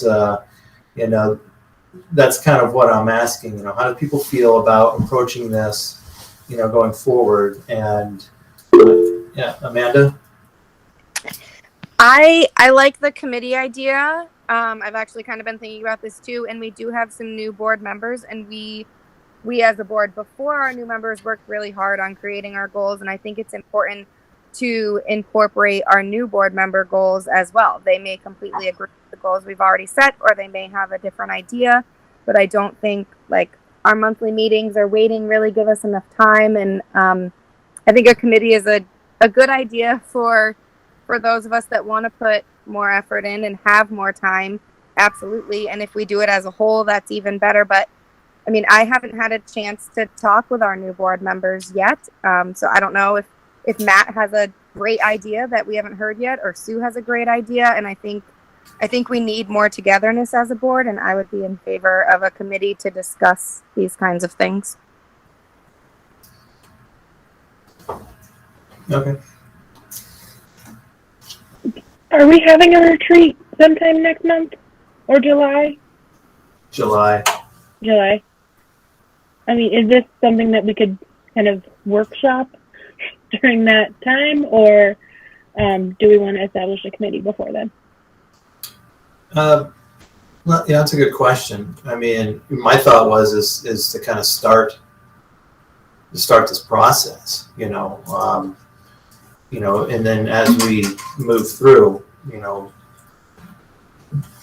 it's just work that's starting to be done now,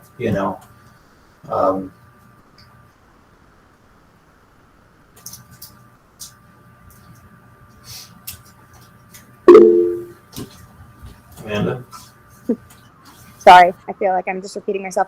Cara, to answer your question, just my opinion, I think that our retreat is a great time to discuss some of it and see each other face to face, but I would think a committee would give us more time to tackle those things, because at our last retreat, we made these goals and we put this plan in place, and here we are almost a year later still trying to act on them. So my opinion would be that a committee would give us the opportunity to keep up with what we've set forth, if anyone else agrees. Or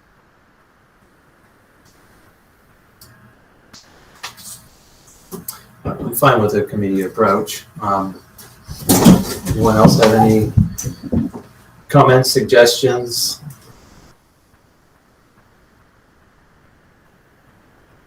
Can I ask a clarifying question, Eric? Yeah. Are you looking to embed yourselves into like what is going on at the school? Because I know Rick and I include in our weekly letters that go out like upcoming events and stuff. I wasn't sure if there's a way we could help communicate and bridge that for you guys as well. So I guess just if that you wanted to consider how we could help support that. That would be a good supporting item, but we're also trying to get the non-families. Absolutely, agreed. So I think that's what we need to tackle. There's all kinds of ideas, and sometimes just going above and beyond and just the regular publications and newsletters. I mean, making ourselves more available. And my thought would be that if whether we do this as a committee or we do this like as a board during meetings, that we come up with these ideas and act on them, So, and that's why, I think that, establishing, how we're going to proceed with this, because we can talk about all the stuff we can do for the next hour, but it really doesn't, how do we implement it is what's next. So that, that's kind of where I'm going on this. Yeah, I mean, I think the committee structure is built for this, like deciding who's going to post on which front porch forum and how often really needs to be a small group discussion, not like the big that type of thing. Okay. Is anyone opposed to forming a committee for this type of work?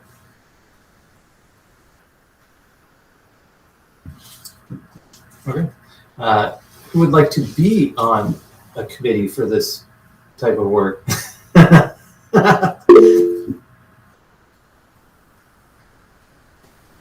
right, so we have Matt, Amanda, myself. Anyone else?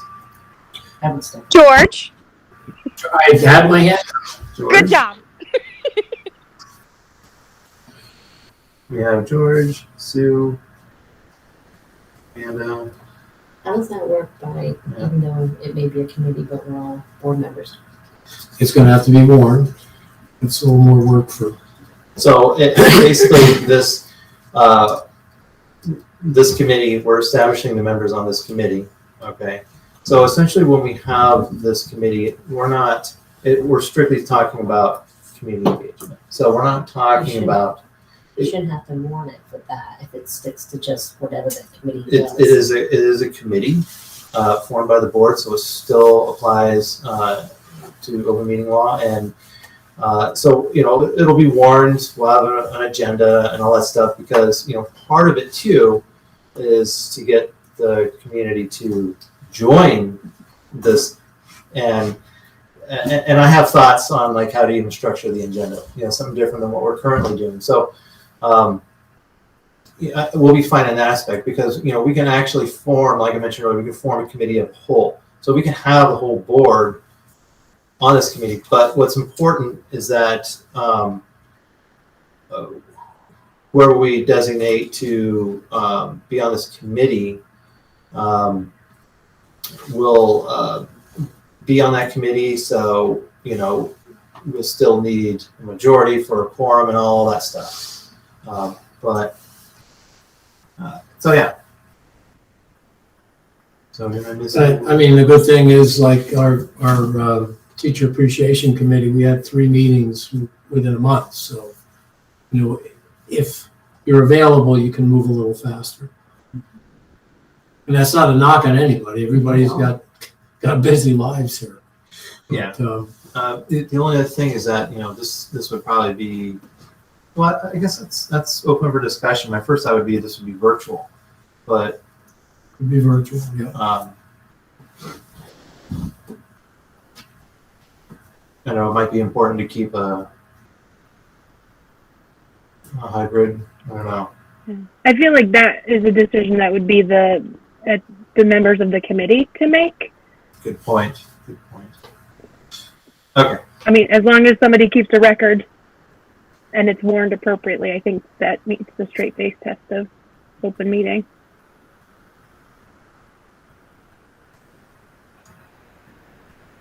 Okay. All right. So what we'll do is we'll send out some emails so we can determine a first date to meet, and then we'll go from there. And then we'll keep the rest of the board informed. Amanda? If it's not too much of a pain for everybody else on the committee, evenings work best for me with my job. If days work best for all of you, I will do my absolute best, but I do work until 5. So if we could look at something 5:30 or after as a committee, that's best for my schedule if possible. Okay. All right. Any other discussion on this? All right. Thank you, everyone. All right. Move on to policies. Not as many as last month. All right. So we have F24, D4, G6, F9, A1, F15, F16, G9 for adoption tonight. All these are second reads. Which ones are there? They are F24. They're all. They all should be in order. I know, but when I read them, I was on the bus and they fell off the camera. So I don't think they're in order anymore. Are you reading them while you're driving the bus? No, I sat at Vin's today for 3 or 4 hours and I did my reading. The only thing I saw on F16 on the first line in the body, it had not and be combined. You had it on the Space. first one. Okay. Which, that's just a typo. What's it? I said F16. You said F16, right? Sorry? I have questions on some of these. They're like unbelievable. Okay, I didn't see that. Question, was And A1 Union also. was A1 done? Why is that being done now? It kind of defeats the purpose of why it wasn't one of the first ones done. So with A1, well, hold on a second. I want to look at, George had a question on F16. Oh, I got lots of questions on F16. That's been all up. Okay, let me see if I can find it here because Chris pointed out in the same sentence, Union is not spelled correct. So all the typos in the first line. okay. Typos are okay. We can. And that one I can actually. That's fine. That's the big one. These are not in order. They're not in order, so don't feel so bad. Okay, yeah. No, All right, that's good. That's good. Like it's good. I thought they were. Okay. So the typos in F16, we could just make a note on those changes because that's one thing that we've noticed throughout like all the districts actually that typos are coming up and stuff like that. But the committee is working to make sure that all those typos and errors are not in the second reads going forward. Trust me on that. Okay, so Sue, you had questions on F16. That I can figure out myself. I was just had questions on what some of these things were, but I spent a lot of time looking them up. Okay. So that's not such a big deal. A1, your question was why didn't we do this one first? This one was actually done last year, and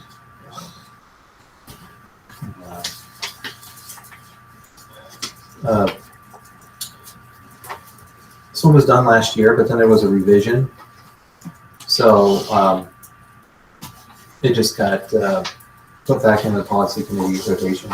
Okay. So That's we're not, the way we did this for the policy committee is we went through the policy manual and we sat down and looked at the policies that were kind of like model policies and policies that probably didn't need a lot of work.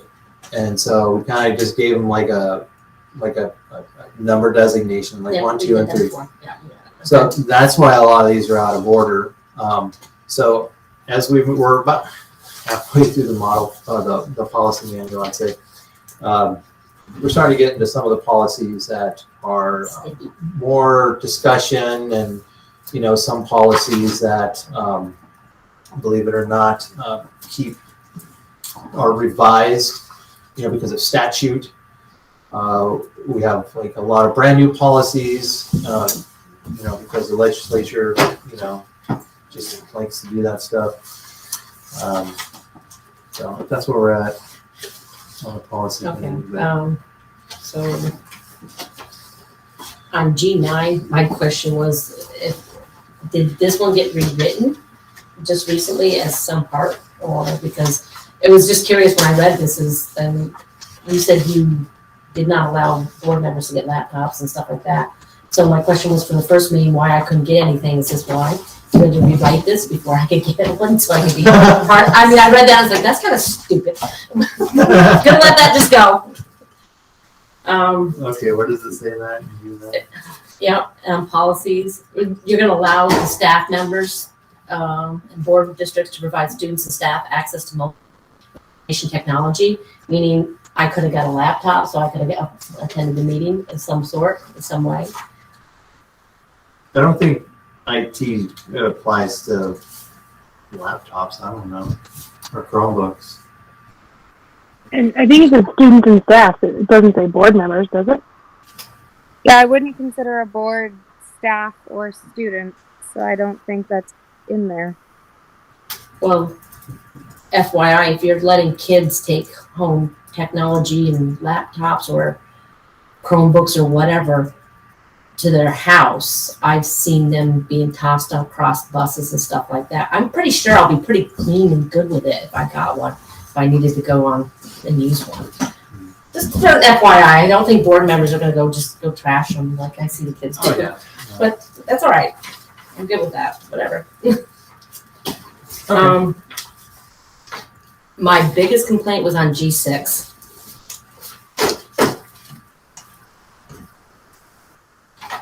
All right, we'll find G6. Points about instructional materials. Your biggest complaint was about the complaint policy? Yeah, actually, I Ironic. I was this parent one time, and I jumped through those hoops, and let me tell you, it ended up in a really bad place for somebody. I can't believe you're going to ask a parent to go through all of this just because they have a complaint over the material. I mean, what happens if the complaints, you said on 4, upon recipient of a complete objection form, the principal will follow procedures accompanying this policy. So if the form isn't completed properly and the principal sets it on the desk and it's not completed, does the parent ever get to find out why it's not being moved along? This whole process, I found that if somebody wants to be a real pain in the butt, it could take the entire year to get done. Okay. And you should not have a parent jumping through a complete form, and then it goes to the next level, and then it goes to another level. That's ridiculous.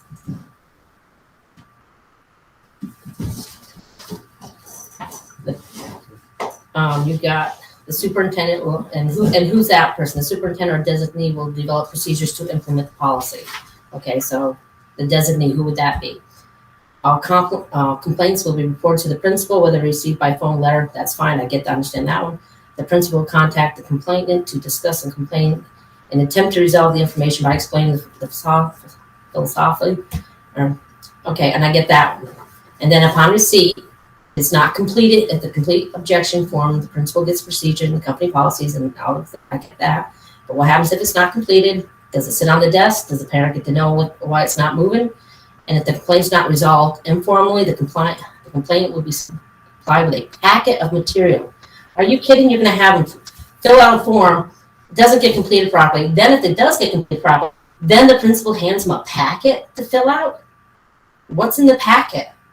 Another 5-6 forms of things where they got to write up. The parents got a simple complaint about something material in the classroom. I mean, it should be able to be handled between the teacher and the parent.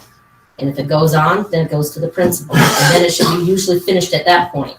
But you got them handling complaints and packets and stuff like that. And then it just keeps on going. It's kind of... It's I time. think most complaints are resolved informally. So I feel like this appeals process is like pretty similar to almost every other appeals process that I've ever had explained to me when I've signed a form of like you try to resolve it with the supervisor of the teacher. If that doesn't work, then you go to the supervisor, and then the last result is the board. I mean, yes, there might be a form to fill out, but it lays out a timeline of after the conversation, after they've established what the parameters of the complaint are, and it hasn't been resolved to the person's satisfaction, they have 2 weeks to formally complain to the superintendent. Like, that's what the policy says to me. Yeah, but this can be dragged out beyond an unbelievable amount of time. I've seen it dragged out a whole school year where you wanted to get the child that needed help, it got dragged out a whole school year and had to wait for another school year. Ended up never happening. Do you have any suggestions for change? Yeah. Get rid of the packet. It goes to the, In paragraph 5 or number 5? This packet will also Yeah. include? Okay. once it's the principal, I'm okay with 6. Once the principal receives it, they got 2 weeks. And if it's not, okay, that got me. The informal request for reconsideration has not been received by the principal in 2 weeks. That means if they haven't got the packet completed in 2 weeks, then they figure the parent is done with it. I mean, it's considered closed. It's got to be absolutely resolved by, I would like to think, the principal and the parent. I mean, I'm not 100% sure because like I said, when I read it over today, I was just like, I was this parent once, and it never got resolved, and it lasted, and it was dragged out intentionally for over a year, and I was not happy, and henceforth. Well, what are the changes? Because what we'll do is we'll take this back to policy committee with your suggested changes. That's why we have this process, and then it'll come back. So check the calendar. I mean, so what I'm hearing you say is that you're concerned that the process is too hard for parents to achieve resolution. Like that, it seems like it's too convoluted for a parent. Like that the onus for resolution should be on the administration. Like, why should the parent have to fill out forms and then have to review a packet and do all of this? Is that what you're trying to say? It's kind of both. One, I'm thinking of some parents that they would get fed up with the paperwork. Okay. And as far as administration person, they don't need to deal with more paperwork. Okay. So back to the parent, I don't want something to be resolved when they get around to it, another 2 weeks, and then, well, you didn't get back to me in time. Maybe someone thought they did, they didn't, miscommunications, and then it gets closed, and then they have to restart the process again according to what this reads. So I don't want to see something to complain about material that happened 6 months ago is finally being resolved at the end of the school year on a parent. It's time-consuming paperwork, and it's way too slow. Amanda? I would just think, tell me your input, Sue, because I'm curious to hear your side. But I would just think, as a parent myself, if there's a complaint or a conflict, our kids come first. So filling out a form, if that's what we have to do, we fill out that form. If we fill out that form and then we go back to the school to talk again, we go back and we talk again. As a parent, it's our job to advocate. So if a document is part of our advocating, then we would be there in person as well as filling out the form and doing our job to advocate for our children. So I'm curious, like, how many parents you think would really, like, do you really think a parent wouldn't do that? Because I'm not sure a parent's going to let it go 6 months if it involves their kid. They're going to be on top of it. Well, like I said, I was this parent. There was a conflict with me and the principal at the time. This conflict was dragged out intentionally because the conflict was between me and the principal, more on a personal level than it was when the student, and my student, which is my daughter, got screwed out of it and did not get the intended needed help that she needed at the time. And did more than you can possibly imagine, to the point that when this all failed and everything else failed, and I had a couple of people that I had to count on for something else for the help back at the time, that I ended up getting on the school board, and that was my first initiative, what happened and how it ended for that person. And hence how Lisa Madison was hired as principal. One thing that I would say is a benefit of this policy from a parent's perspective is that it outlines for administration to formally create a paper trail for every concern, even if an informal resolution is reached, which I think maybe I can't speak to past practice prior to this policy being implemented in 2018, but I think that might have helped resolve your situation in the past situation of if there had been a paper trail that you could point to take things up the ladder, so to speak. And Well, there was a paper trail. that. Things were different back then. Right. Okay. For this policy, instructional materials, does that mean like textbooks? Does that mean, or is it something deeper than that in terms of what this relates to? Yeah, I mean, I would imagine it applies to anything that teachers use for instructional purposes. Okay. You know, books, literature. I mean, Okay. that's my understanding. of it. Videos. Okay. Videos, Cool. yeah. Got it. I mean, and this is well and above separate from special services instruction and special education policies. That's a whole different section. So this is a policy literally just about a parent having a concern with the content of the instruction or the modality of the instruction in general, not specifically if their child has an additional need, right? So not the way it's being taught, more or less just the material. Just the what, not the how. All right. So, yeah, I'll follow up with you after this on, you know, specifically to make sure I got all your changes right to bring back to policy committee. Like I said, I read that on the bus and I did all the rest of them too, but that one I just really, Those seem to work a lot. Okay. it's ridiculous to have that much paperwork for just a complaint. All right, so we'll take G6 off of there. That'll go back to policy committee. But we still have these other second read policies for adoption tonight. Amanda? I'm sorry, that was my mistake. This next one that I was going to ask was a first read. I raised my hand too soon. Sorry. Okay. So What are the other ones that were second read or? the F24, D4, F9, A1, F15, F16, G9. Question on F24. Yeah. School-sponsored media. What exactly is that? Newspaper. That's too limited. Is any student newspaper? It's a wide reaching. It's a kind of Okay. standard policy for that. So yeah. And this one, so I believe this, no, I'm giving up another one. And the question, if there's no expression made by the student in a school-sponsored media, shall be deemed to be an impression of the school policy. I need an example. If you are giving kids free speech and free press protection related to school-sponsored media, why isn't the school-sponsored media expected to be an expression of the students? I mean, I'm confused on that a little bit.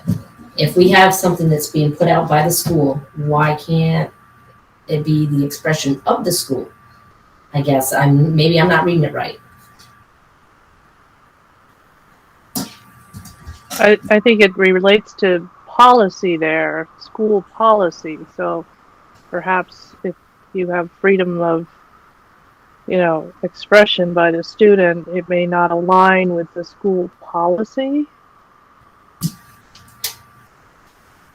So traditionally, what this is like, if you find this more like high schools, but if a high school student would post in a school newspaper an editorial or an article about how they feel like an administrator or a superintendent or a school board not doing their job, that's expression of that individual, but that's not necessarily that of the school or the district, but that student is entitled to publish that, to write that, so that we can't censor that student. Okay, So, That's how I interpret it. all right, so Yep. a media advisor, who's that? They said a person employed, appointed, or designated by the district. A newspaper would have an advisor, a teacher. Right, okay, so it Administrator. would be a teacher or administrator. it's like a yearbook advisor would be a media advisor. Okay. Now it says school-sponsored media means any material prepared, written, published, or broadcast as part of a school-supported program or activity. Okay, a student supervisor means a student who's responsible for editing school-sponsored media. So we are using a student to do the school-sponsored media. And then I guess subject to conditions, the ones listed below, the journalism, exercise, freedom of speech, and freedom of the press and school-sponsored media, student supervisor, or student-sponsored media are responsible for determining the content of the represented media. So we're actually putting a student supervisor who is a student in charge of being the student So supervisor. once again, I think it's a wide-reaching policy. I think you're looking at a high school where you'd have, like, say, an older upperclassman who might be in charge of like the sports or politics The paper sections. would, the Right, paper so would have an then- editor, Right, that would be the a student editor. student editor for that. So I think within that framework. You don't have anybody other than students running a complete thing. Yeah, that you doesn't- do. You Work have it on. someone above them. So I work in I worked in Illinois, large school, like 3,000 kids. You had a school newspaper and you had the advisor, but then you had students who would be like section editors, in charge of certain sections. So therefore, you'd have another kid would write an article, and then the individuals in charge of that section would take a look at it, would edit it. And, at the end of the day, the faculty member is responsible for Okay, it. that's what I want to hear, the faculty. Right, but they still would oversee that, but they're Right. yes. I get that then. As long as there's someone at the top that's not another student covering for another student, it just Correct. seems, all right, that's all I want to hear. Yep. And you said F-15 was one? Yes.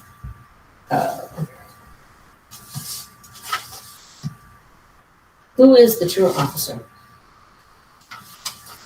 Building administrators. Okay, that's pretty broad, building administrators. So Rick and Liz. It's those two? Okay, and how do they go about getting that student back in school? Good question. Also the- So I say that not to be flippant, but I mean, We follow policies. right. Okay, I think that's more procedural, which we don't include in there. There's certain procedures which I have except there are letters that are sent up, there are phone calls made, it's 5 days, 10 days, 15 days, 20 days, that's when the truancy hearing, so there's a Source very officers involved. formal process that's Rick and Liz, the other administrators will go through. But in terms of getting a student back to school, that It's individualized. there are, even as you go through this whole process, there are still students who are, That's not right. you can't bring the individual back, it's very difficult, so.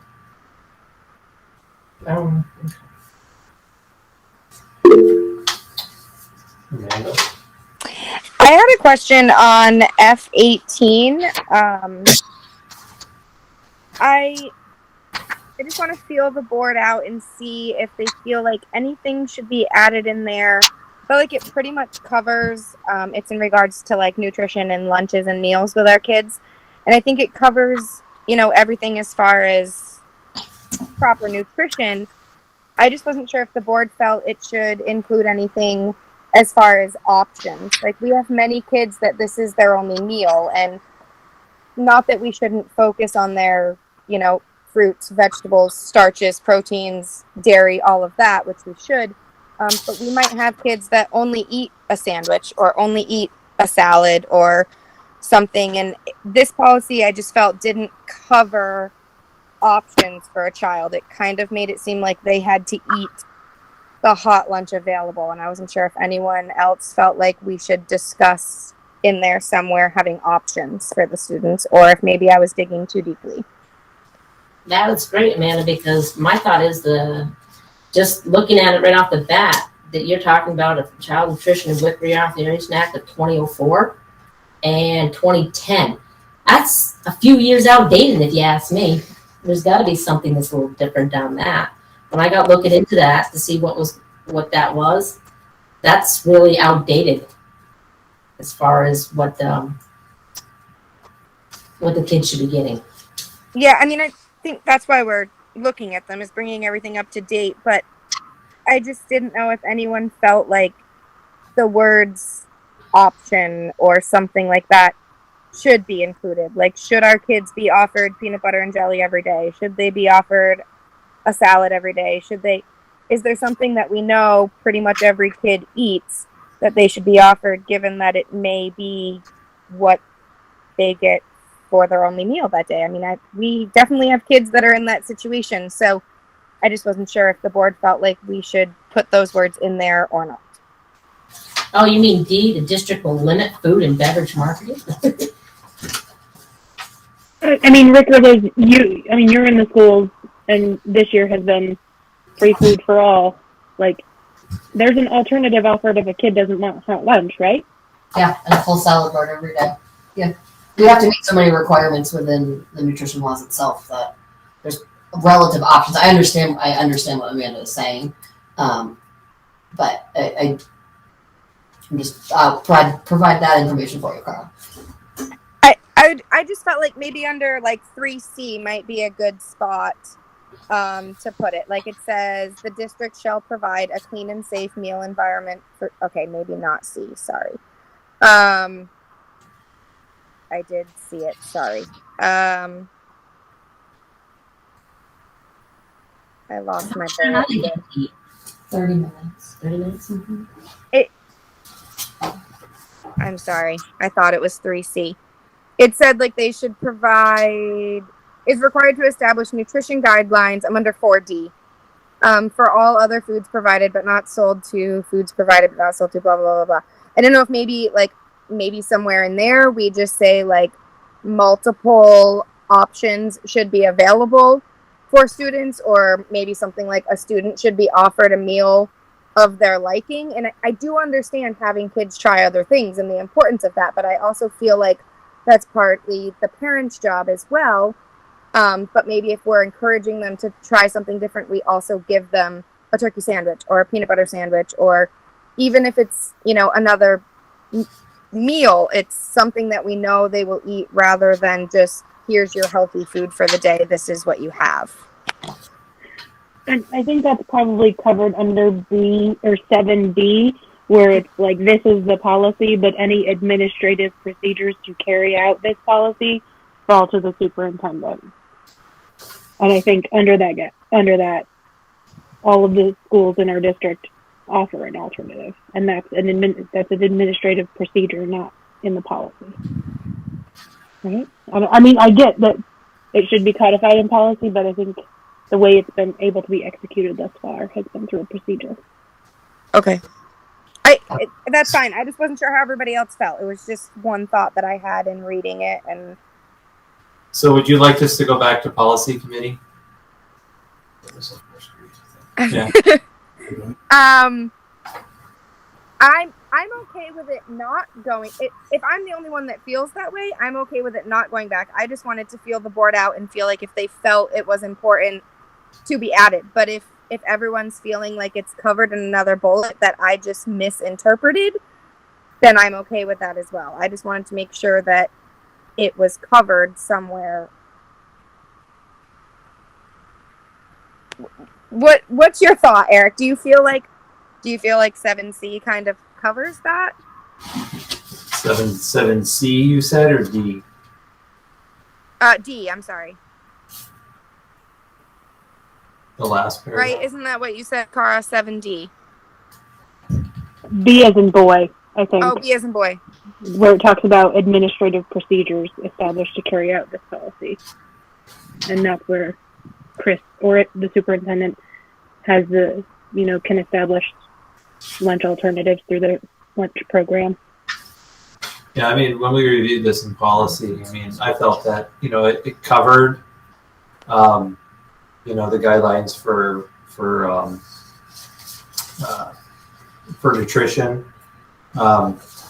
There wasn't anything I thought that could be changed, but I believe that there is some old statute around it. But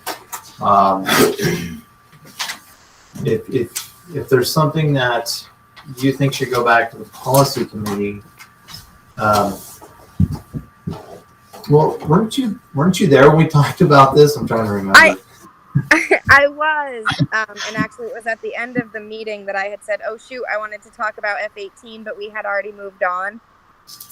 So I just decided I would bring it to our local board and see if anyone on the local board felt like maybe it was missing something. But I don't think it's a huge gap. I don't think any of our schools are going to not give a child something if they're not going to let someone sit there and not eat, right? So I don't think it's really a huge issue within our schools, but I didn't know if anyone felt like it needed to be in writing that they had options. That's all. That was my only kind of thought.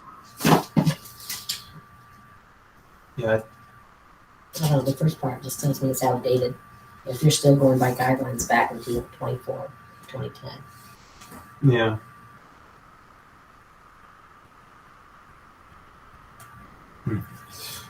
All right. Well, it's up to you, Amanda.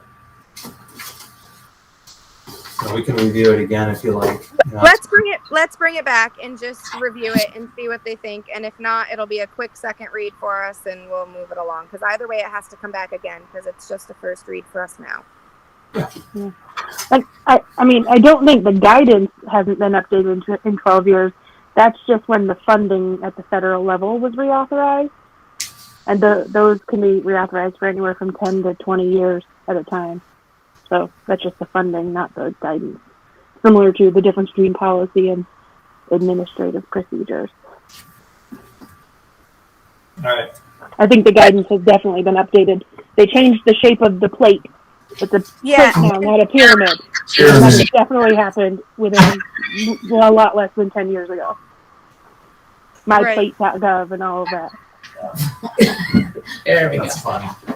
Okay. Well, Did we approve the second No, ones except for G6? G6. That's just what I was going to say. Oh, okay. So Unless you want to make that motion. I also move that we approve the second reads less G6. Okay. Motion made by George to approve the second reads, except for G6. All those in favor of adopting those policies, say aye. Raise your hand. Aye. Motion carries unanimous. Are there any other first reads to discuss?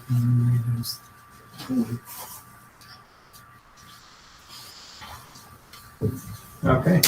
Before we move on, though, I kind of wanted to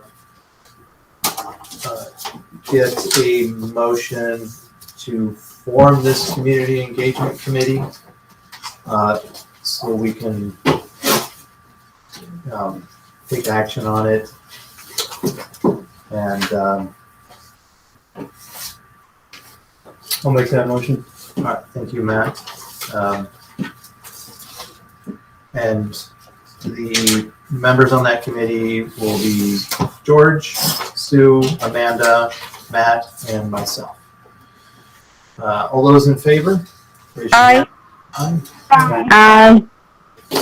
Aye. Motion carries unanimous.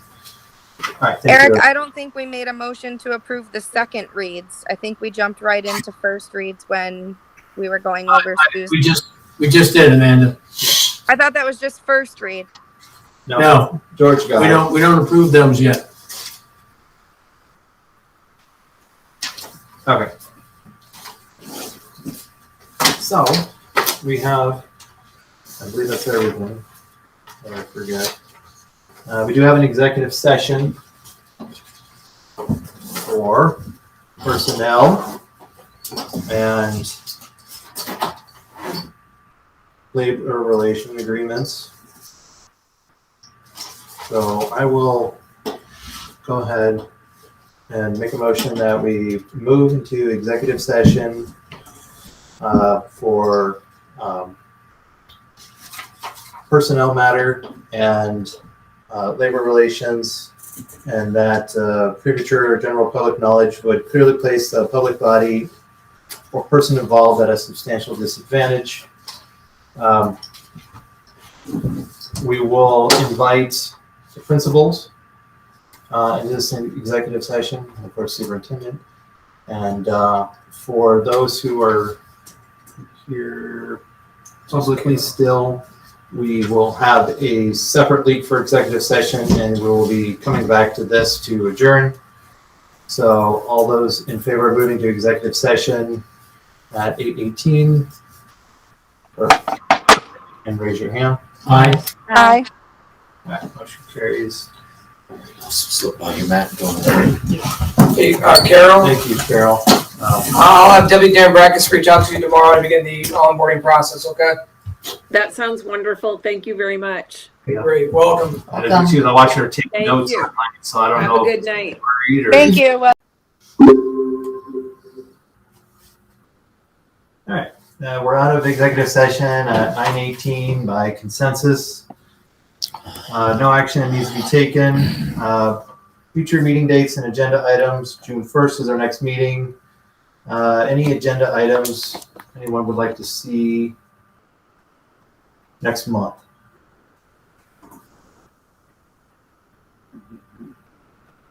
All right, if there's no other lawful business, a motion to adjourn would be in order. Motion to adjourn. All right, all those in favor of adjourning? Aye. Aye. No. Bye. Perfect time. Sorry, I got bounced Bye. out. Good night. Good night, everyone. Good night, Good night.